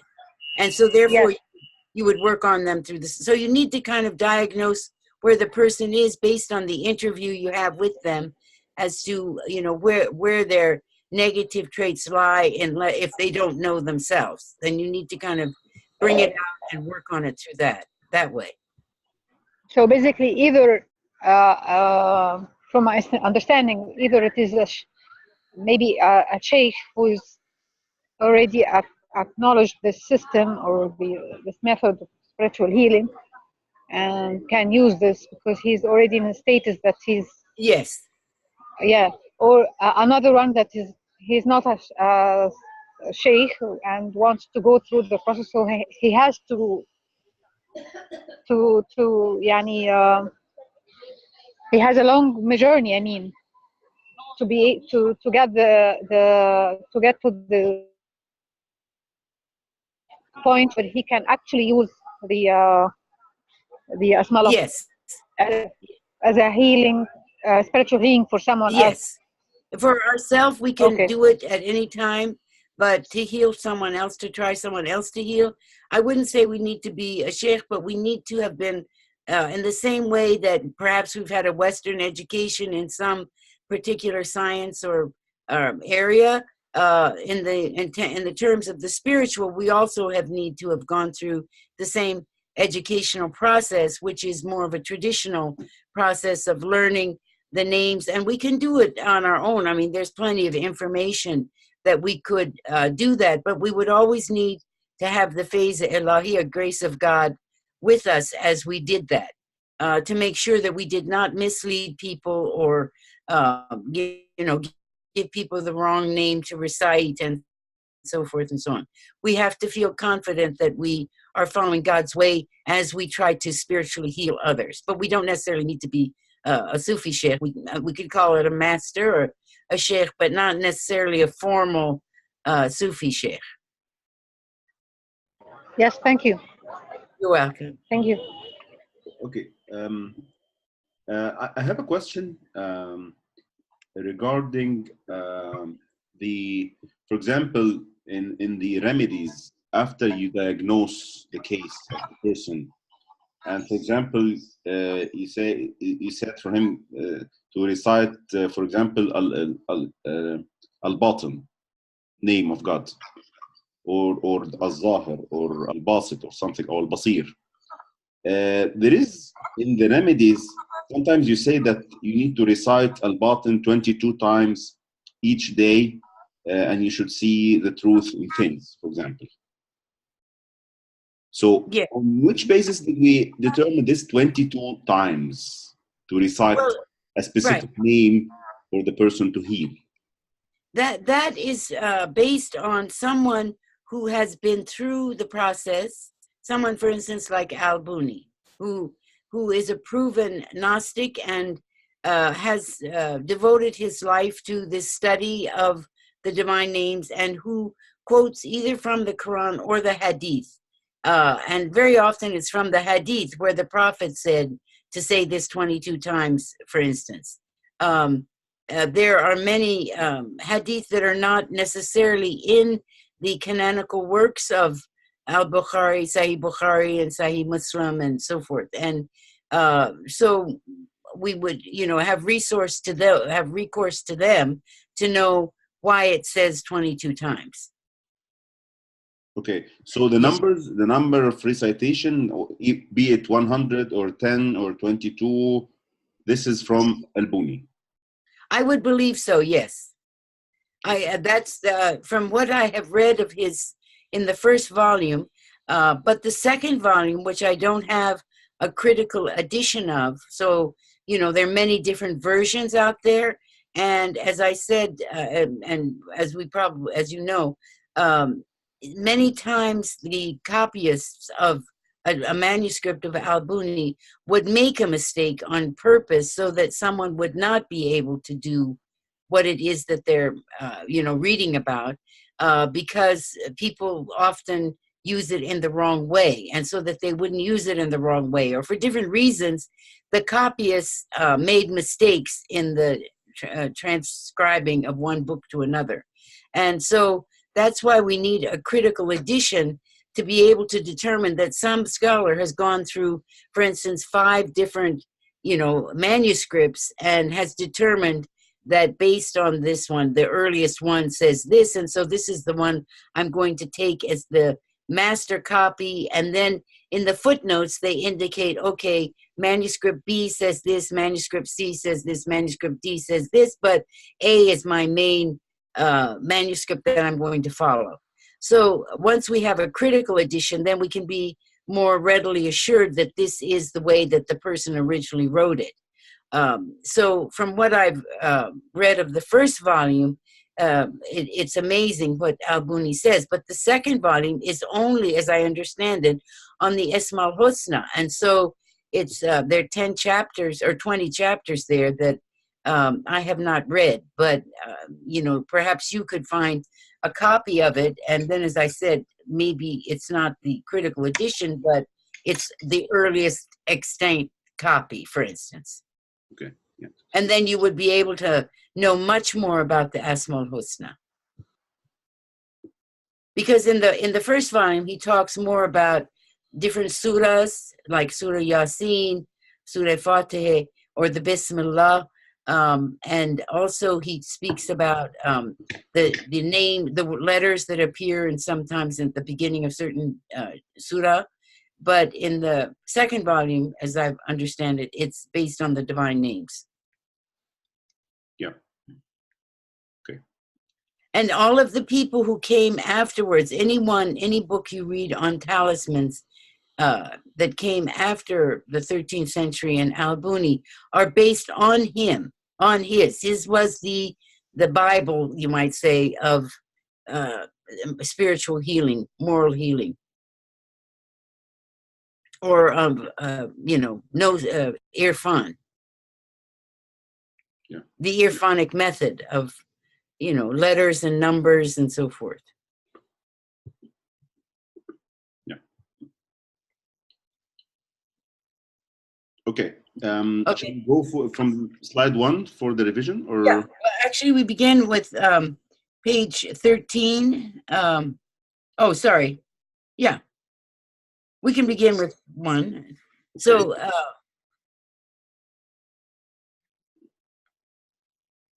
so what we discussed was this spiritual warfare, or the Jihad al-Akbar.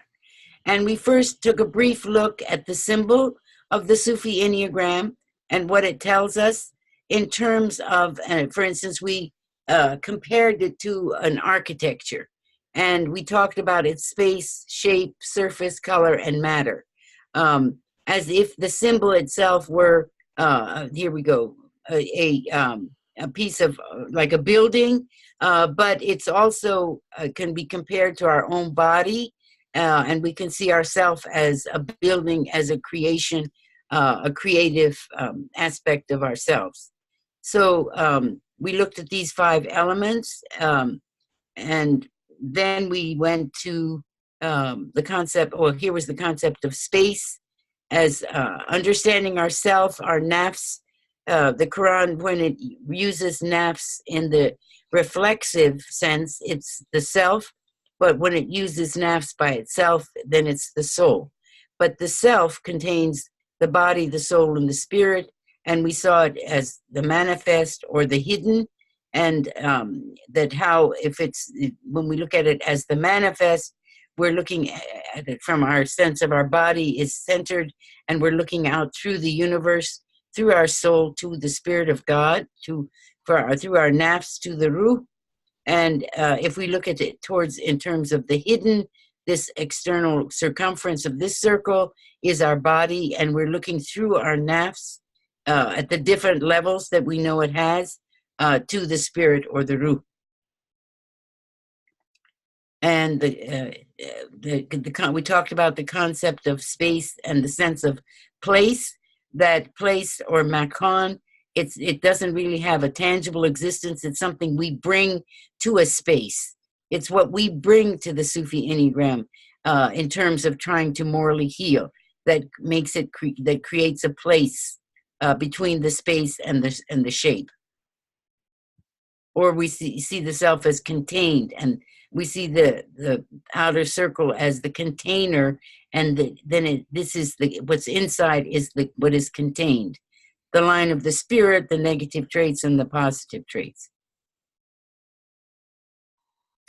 And then we talked about shape, of obviously the Enneagram, Ennea meaning 9, is a 9-point shape based on 9 numbers, 9 pointed geometric figure, or we could talk about a 6, which is the hexagon, or the triad and the triangle. But that was just to show the importance of geometry in the idea of the symbol. This is to show the idea that there is a shape, the concept of shape, and it comes through geometry. And then we talked about the concept of surface, which is a two-dimensional. We know that the Sufi Enneagram is a two-dimensional symbol, and what we bring to it is the third dimension, in the same way that, for instance, a miniature painting that used to be part of the world of the book was two-dimensional, and we developed the third dimension. We don't have the artist define the third dimension for us. We create it ourselves. That way we become much more a part of it, and our existence is more part of that concept, or that image. And then we talked about the concept of color, which we don't have in the Enneagram, but it could have color. It could indicate, for instance, there's a great Sufi and the work of the Khalvati order, and the work of the I forget it was the Khalvati, and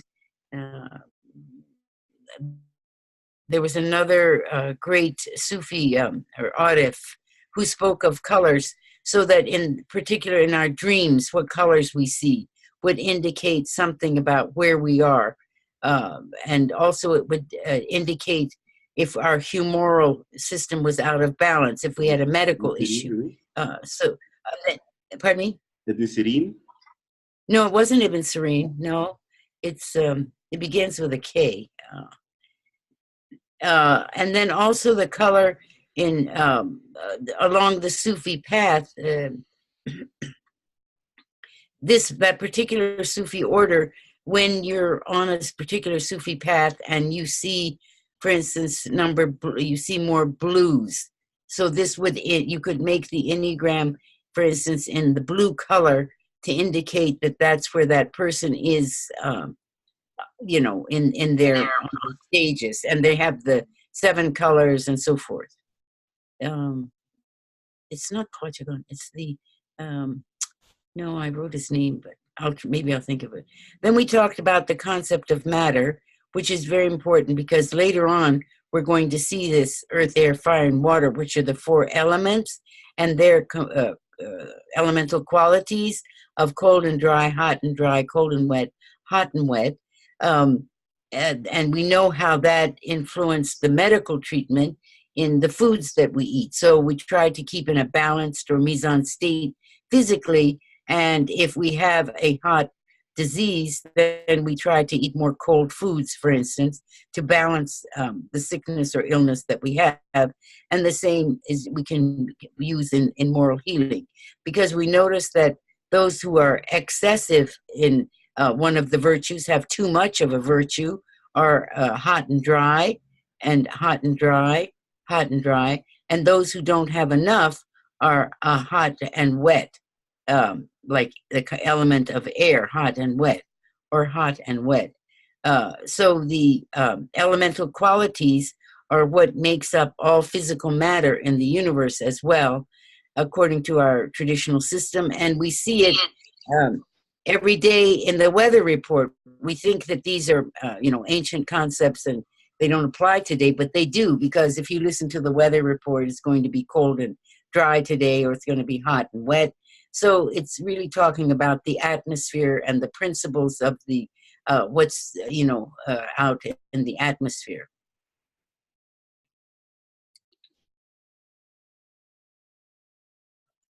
So we talked about space, which is the manifest and the hidden, or the concept of the container and the contained. Shape in terms of numbers and geometry. Surface in its two-dimensionality. Doesn't mean that the Sufi Enneagram couldn't be 3-dimensional. It might be.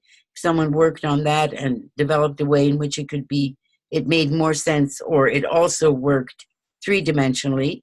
And then color relating to the 7 days of the week, or the 7 planets visible to the naked eye, or the colors of our dreams, or the colors of our spiritual state and station wherever we happen to be. And matter and the 4 elements of earth, air, fire, and water, and their natural qualities of hot, cold, wet, and dry, which is also part of the medical tradition, the traditional medical tradition. Then we came to what is tradition, what is form, what is meaning, and what is symbol, because this system is based on the tradition, on the our what we call the traditional world, before kind of the modern world. But it's still applicable today, even though it was part of that system, because there was no distinction made between the sacred and the secular. In other words, everything was sacred, everything came from God. But today, like living in America, which is a secular culture, there's a separation between church and state. So there's a separation between the sacred and the profane, which is not what the traditional world was represented. And for those who are part of the traditional world, we feel we need to go back to that, or at least to understand what it is, so that we can employ it within our own lives, even though the world around us is not necessarily using the same method. So the idea of tradition is to speak of center, and is to speak of origin, the origin being, of course, from God, who gave us our existence, our wujud, and the idea of the center, because when we want to draw this circumference, we have to put our compass in the center, and it's very important that we have the center, which is where the fair and just person ends up, and where the 0 point is on the Sufi Enneagram. And then what is form, what is meaning? That we not only do we have a form, an outer circle, but we have a meaning, and what it means, for instance, through how you move through it, through the line of the spirit, and how you morally heal through the line of the spirit, and trying to attain a state of moderation and balance in the 3 virtues of wisdom, temperance, and courage, then achieving a state of being a fair and just person. So it's important that each form also have a meaning. Or we could look at it, for instance, as the outside form would be the law, the Sharia, and then the inner world is the tariqa, reaching the center point, which is the haqiqa. This sometimes they talk about it in these 3 forms.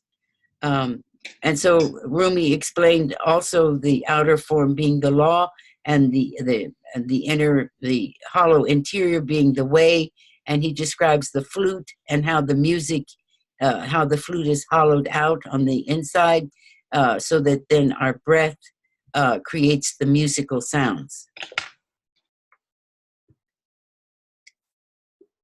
And then what is a symbol?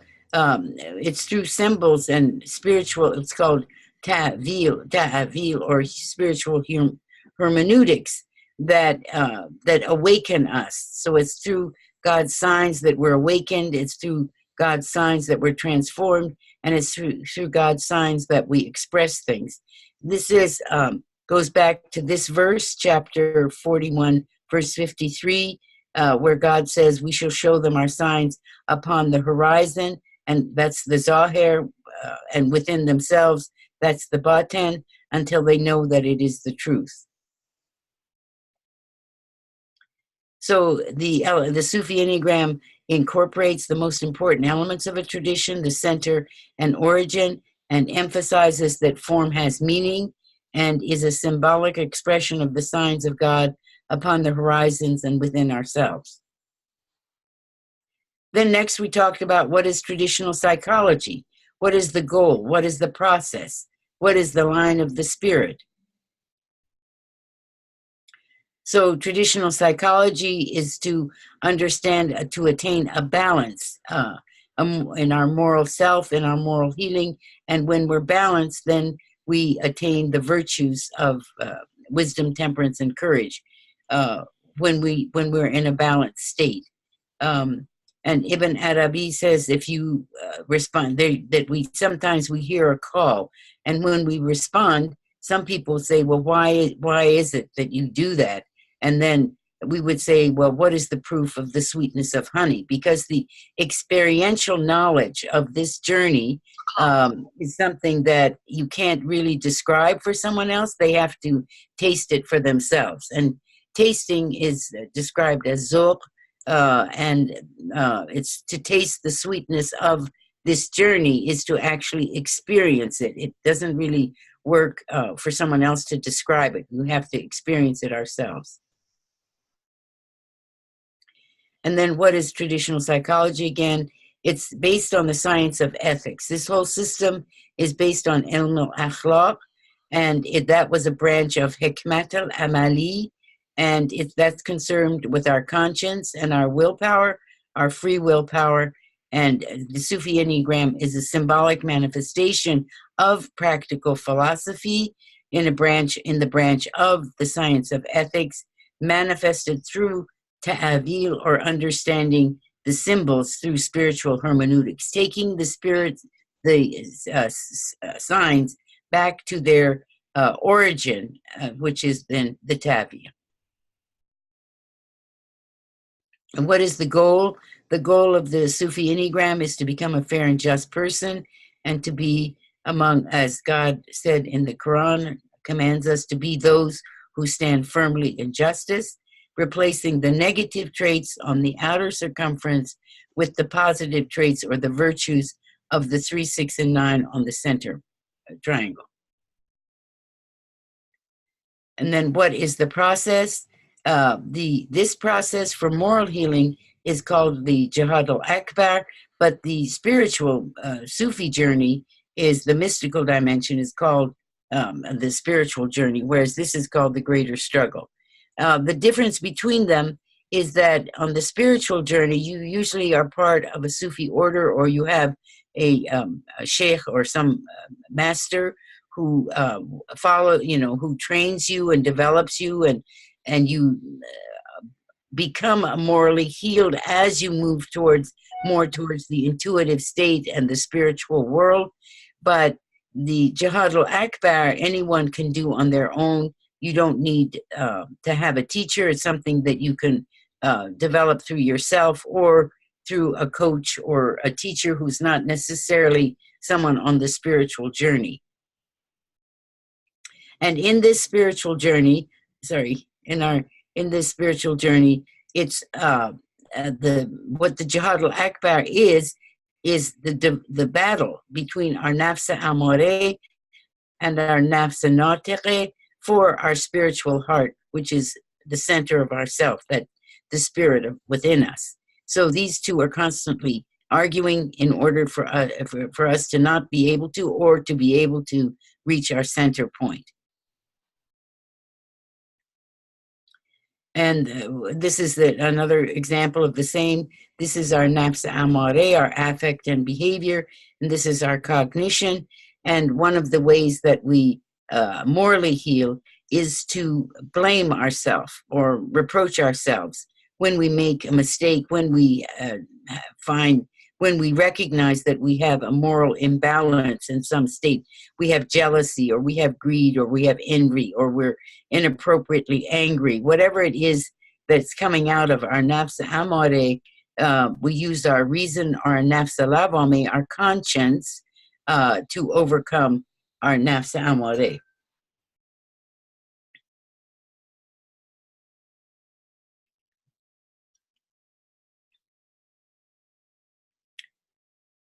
And understanding the threefold division of the self. So this is how the Sufi Enneagram differs from the Western Enneagram, in the sense that this is our affect or emotional A segment, this is our B or behavioral segment, and this is C or cognition, and we can call it the ABC of the self.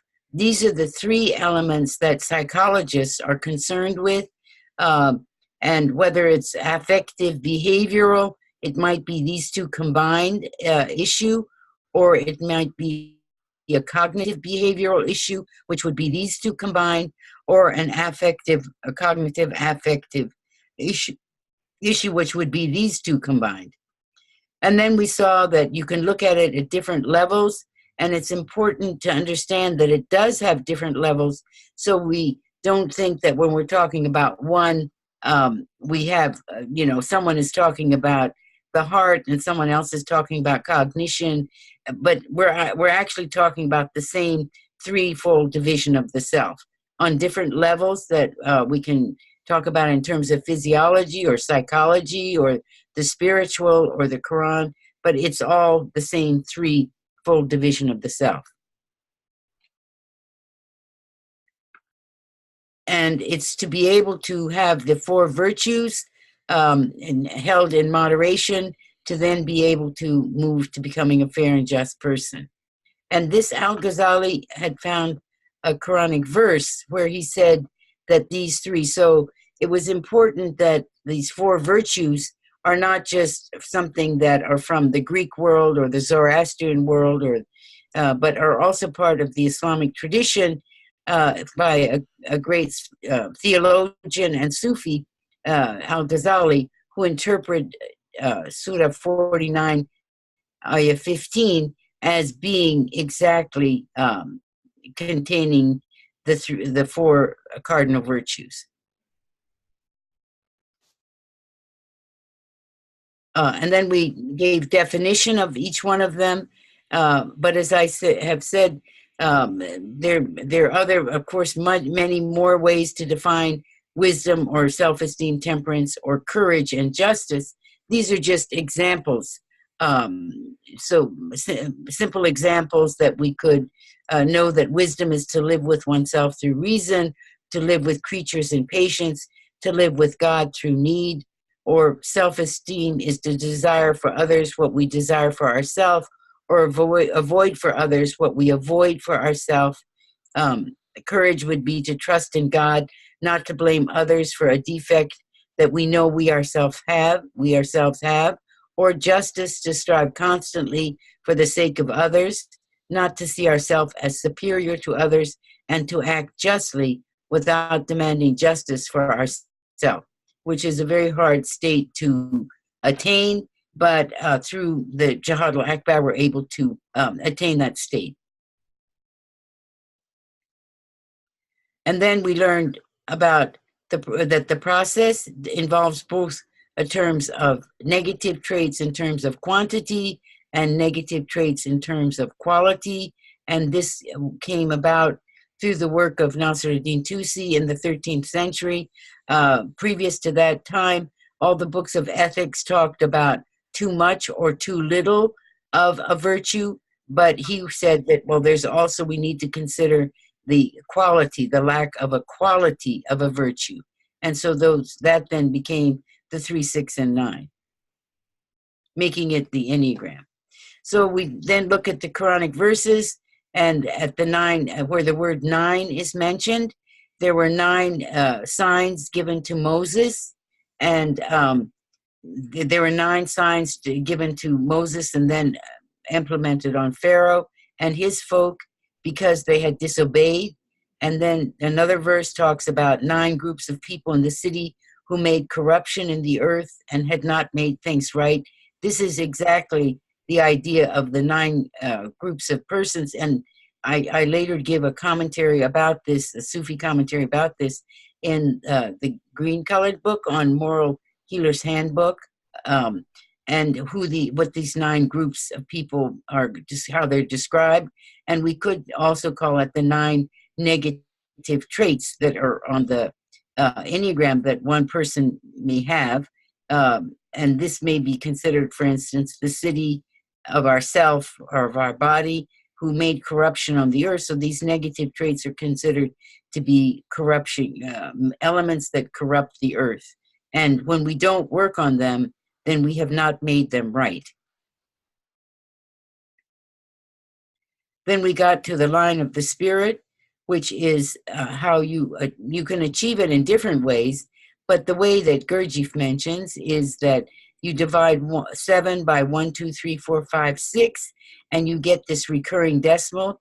142857, and then that's how the sign moves, 12857, and back to 1. And this is called the line of the spirit, which is where our motion and movement takes place within the Sufi Enneagram. And there's no 3, 6, or 9 in it, so that shows us that 3, 6, and 9 are elements of qualitative lack of a virtue. So the science of the Sufi Enneagram stems from the science of ethics, which the goal is to strengthen our spiritual heart, which is our consciousness, by morally healing and becoming a fair and just person. The process is through the greater struggle, or jihad al-akbar, training our reason or cognition to control our passions or affect and behavior, which is also attraction to pleasure or avoidance of pain, to overcome the negative traits of too much, too little, or not at all of the virtues of wisdom, courage, and self-esteem, holding them in moderation and balance. That's how we manifest justice, guided in doing so by the line of the spirit. Now, how does one heal? One can heal through learning to read the signs, or through the science of the numbers and letters, or healing the self and others through the most beautiful names and centering the self in justice. These are different, relearning to read the signs and the science of numbers and letters, or healing through the most beautiful names helps us to center ourself in justice. Again, we talk about the learning to read the signs as those upon the horizon or those within ourself, learning to read the signs of God, and also the 6,000 plus verses, ayah of the Holy Quran are also signs. We could look at each one of them as a sign, rather than, ayah 55 in Surah, 32, for instance. We could see them each one individually as a sign. So the science of numbers and Arabic letters is a very important way of understanding the healing process. And there's a very nice description given by Ibn Khaldun in the Muqaddamah about the letters and their corresponding element of earth, air, fire, and water, and then their numbering system. And as I pointed out, when you do that, like you see the numbers here, these are the letters. Thank you, Brother Ahmad, for this drawing. This is the numbers of the Arabic letters is based on abjad. Havaz, it goes around the circle in that way, and each letter has a number.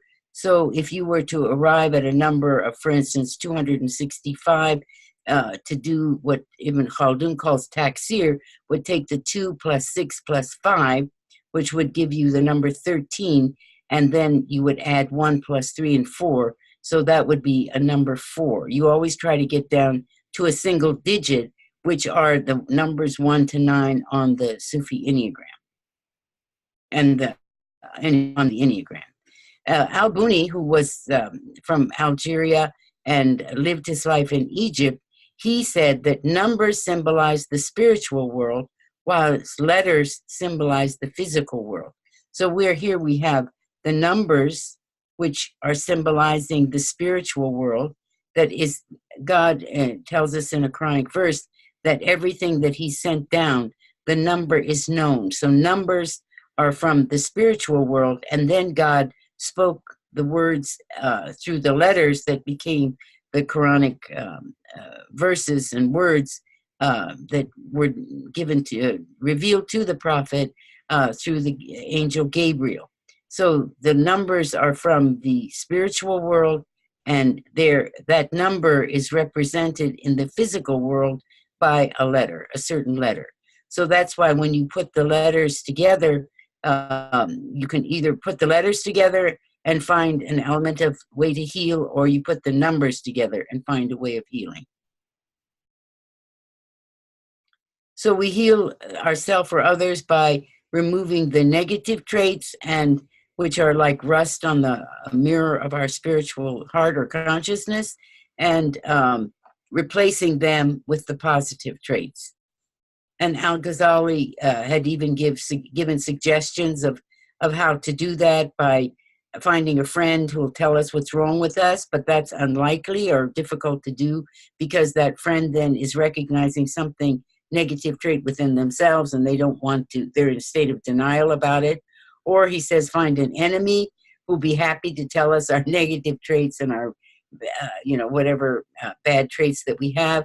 Or he said to work with a support group and where everyone who is there is willing to talk about their negative traits. Then how we heal through this, through the self and others. There are 4 levels of treatment that we can use when we work with other people or whether we're healing, when we're healing ourselves. And these 4 names, diet, drugs, poison, and surgery, are the names that are also used in medicine. But we're talking about moral healing, not necessarily physical healing. So we talked about what each level is. What is the level of diet, medication, or poison, or surgery, and how you understand them with the different drawings and which way you would move. We talk about that next in the, one heals through centering oneself in justice, but we find out in the next slide about how we heal. Okay, so we heal through centering ourselves in justice, which was one of the ways of how we heal. We try to become this egoless zero person on the center, in the center of the Enneagram. So we heal, how do we heal how we feel? Then we went through each one and showing, or how we act, how we feel, or how we act, or how we think. And we went through each one of them and showed what the movement is, depending on whether we're treating something at the level of diet or medication or poison or surgery. And then we talked about compound imbalances, which would be, for instance, a cognitive behavioral issue or a cognitive affect issue or affective behavioral issue. And these are designated at 3, 6, and 9 and are treated at the level of surgery in order to heal them, or poison, because the level of diet, they're beyond the level of diet medication intervention. Then we talked about the divine names, 99 divine names, and how they're divided up. They could be, sometimes they're divided into Jamal or Jalal, but they're also divided into what we could call psychoethics, which is related to creation, the names that were related to creation, and they go through 7 different stages or stations. In one particular Sufi order, they talk about how you go through 7 stations, reciting the names of God, or how you go through socioethics, which are the names related to humanity. And then these are 7 stations. And then the theoethics, or preserving the eternal possibility of self, or names relating to self. And again, it's 7 stages and how you go through it, through each one of the different divine names. By reciting those divine names, you move from station to station. We spoke about how the names have, the specific divine names have numbers, and the number may equal, for instance, 298. When we look at the chart, we look at the earth, air, fire, and water elements and find out that it's a balanced name, or it's C would indicate that it's a cold elemental name, or H would indicate that it's a hot elemental name.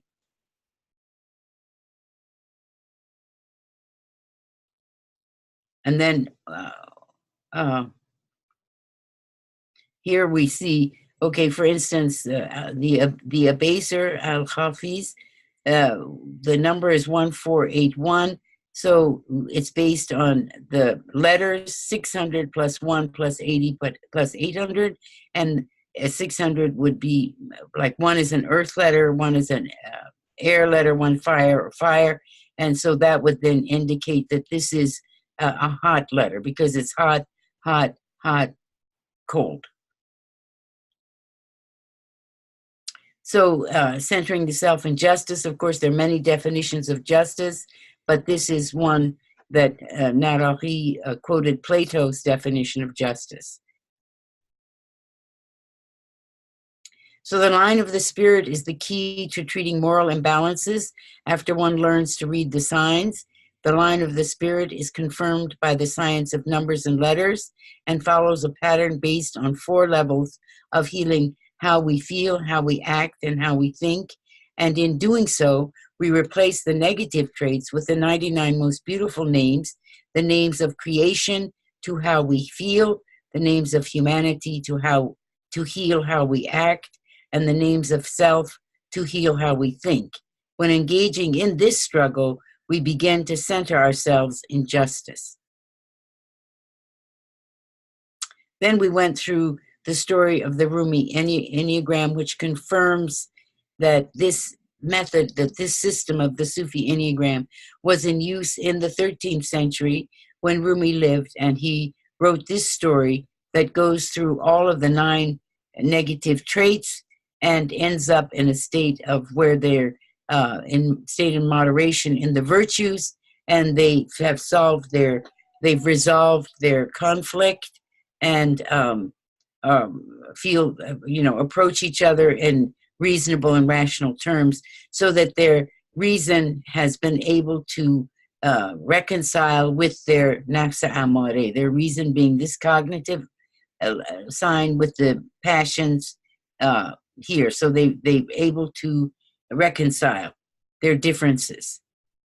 And then Rumi says that it's not just that it can be an argument between a husband and wife or 2 people on the outside and externally, but it also takes place every day within ourselves when our reasons and our passions, our reason, our nafs and then has arguments with our nafs amare, our passions.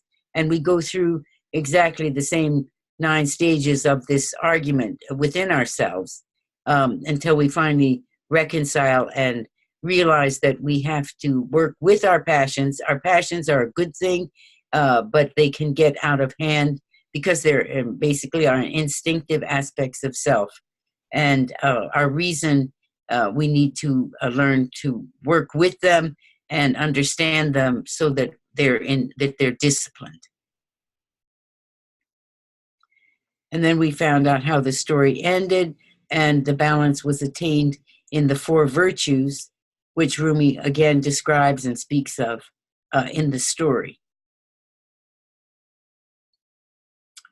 So healing takes place when the negative traits or the vices on the outer part are replaced with the positive traits of the virtues, so that one becomes a 0 point, a fair and just person, as the Quran says, be those who stand firmly in justice. So if there are any questions, brother? First question. Okay. Let me go to the this slide, which we had this one. I understand that the arrangements of those combinations between hot, cold, and dry and wet is very actually it matches with the the zodiac signs. Yes, yes. So yes. I had a question here. If for example, my zodiac sign is Capricorn, for example, which is earth, cold and dry. And then my name is in the 8, it's air, hot, and wet. Does this have any significance? I mean, they are not matching. My zodiac sign is not matching. Right. Yeah. The zodiacal sign is how we are born. What our nature is, our elemental nature is when we're born. But our name is chosen by our parents. So that then becomes, this is nature, and this then becomes part of the nurturing process. So whether they're connected or not, they cannot probably necessarily, they don't need to be connected, unless our parents happen to have known the abjad system and use that in determining our names. But this is how we were in our nature, but how our parents named us was our nurture. So it would be, the connection would be to use the nurture to, in the first place, you can see though that they're the opposite of each other. So it's balanced. So between the nature and nurture, there's a balance. Now, if there were an imbalance, then the person would choose the nurture part to move forward, and to make sure that they ate the right foods and so forth and so on, or followed that in their moral healing. Did that answer your question? Yeah. Okay. Okay. Questions?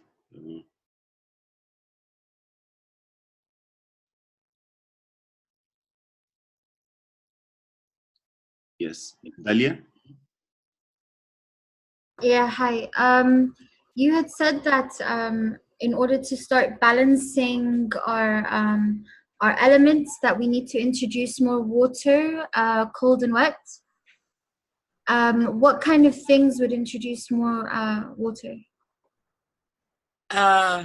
No, I don't know that I said in order to heal we need more water. It's this is the comparison to the zodiacal signs, and the way we go from 12 to 9 is we notice that the threefold division of the self are all water, cold, and wet signs. But it's not that we need to drink more water. If we're hot, if we have a hot temperament and we don't have any moral imbalances, then we are balanced. But if we have a hot temperament and we tend to be, angry at the wrong times, or we would tend to be, which would be here, angry at the wrong times, or we're too, for instance, here, cowardly. We're lacking in courage, or we're lacking in temperance, or we're lacking in cognition. Then we would work on the cold. We would use the divine names, for instance, that are the cold names, to recite those to try to bring down our heat, bring down the heat that we're exhibiting. Or we would, and depending on the level, then we might, use the different interventions of diet, medication, poison, or surgery. Obviously, if it's at the first level, we would just use the diet, but it doesn't necessarily mean that we drink more water. All right, okay, thanks. Yeah. Oh, that always helps, but it's not, yeah. Okay, other questions?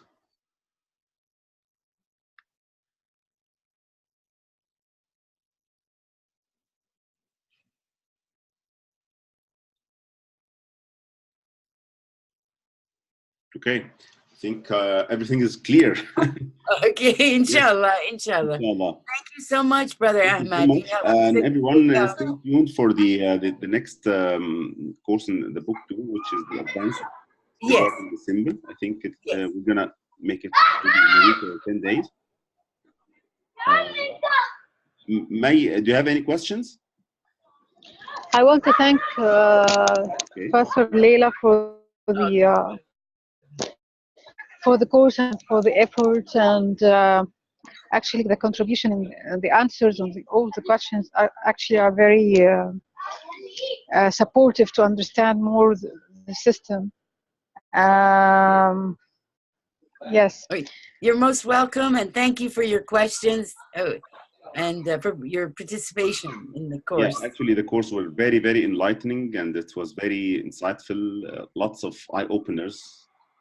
Inshallah. Are linking together the more we listen to the thoughts and ideas, the insights, I think things are linking together better. Alhamdulillah. Yeah. Yes, and I just want to, I think I need to go through the slides by myself again, and I might, yes, I think I might have more questions. Sure. No, feel because free I need to ask. Yes. Yeah, you can, Brother Ahmad has my email address, or however you want. Yeah. Anybody who has any questions, we can send it to Dr. Leila. Yes, because of course I will be. I need time to elaborate more on the slides and get into the ideas and connect them together. It's a new field for me. Yes. Yeah. Thank you so much. You're welcome. Thank you. Yes. Thank you. Thank you. Yeah, alhamdulillah. Alhamdulillah. Okay. Thank you, everybody. Thank you, Tamer. Thank you, Rasha. Thank you very much. Thank you very much. Thank you. Okay. جزاك الله خيرا دكتورة رايحة. Thank you. Thank you. Alaikum. Bye bye. Assalamu alaikum. Bye-bye. Assalamu alaikum. Alaikum salam. السلام عليكم ورحمة الله وبركاته.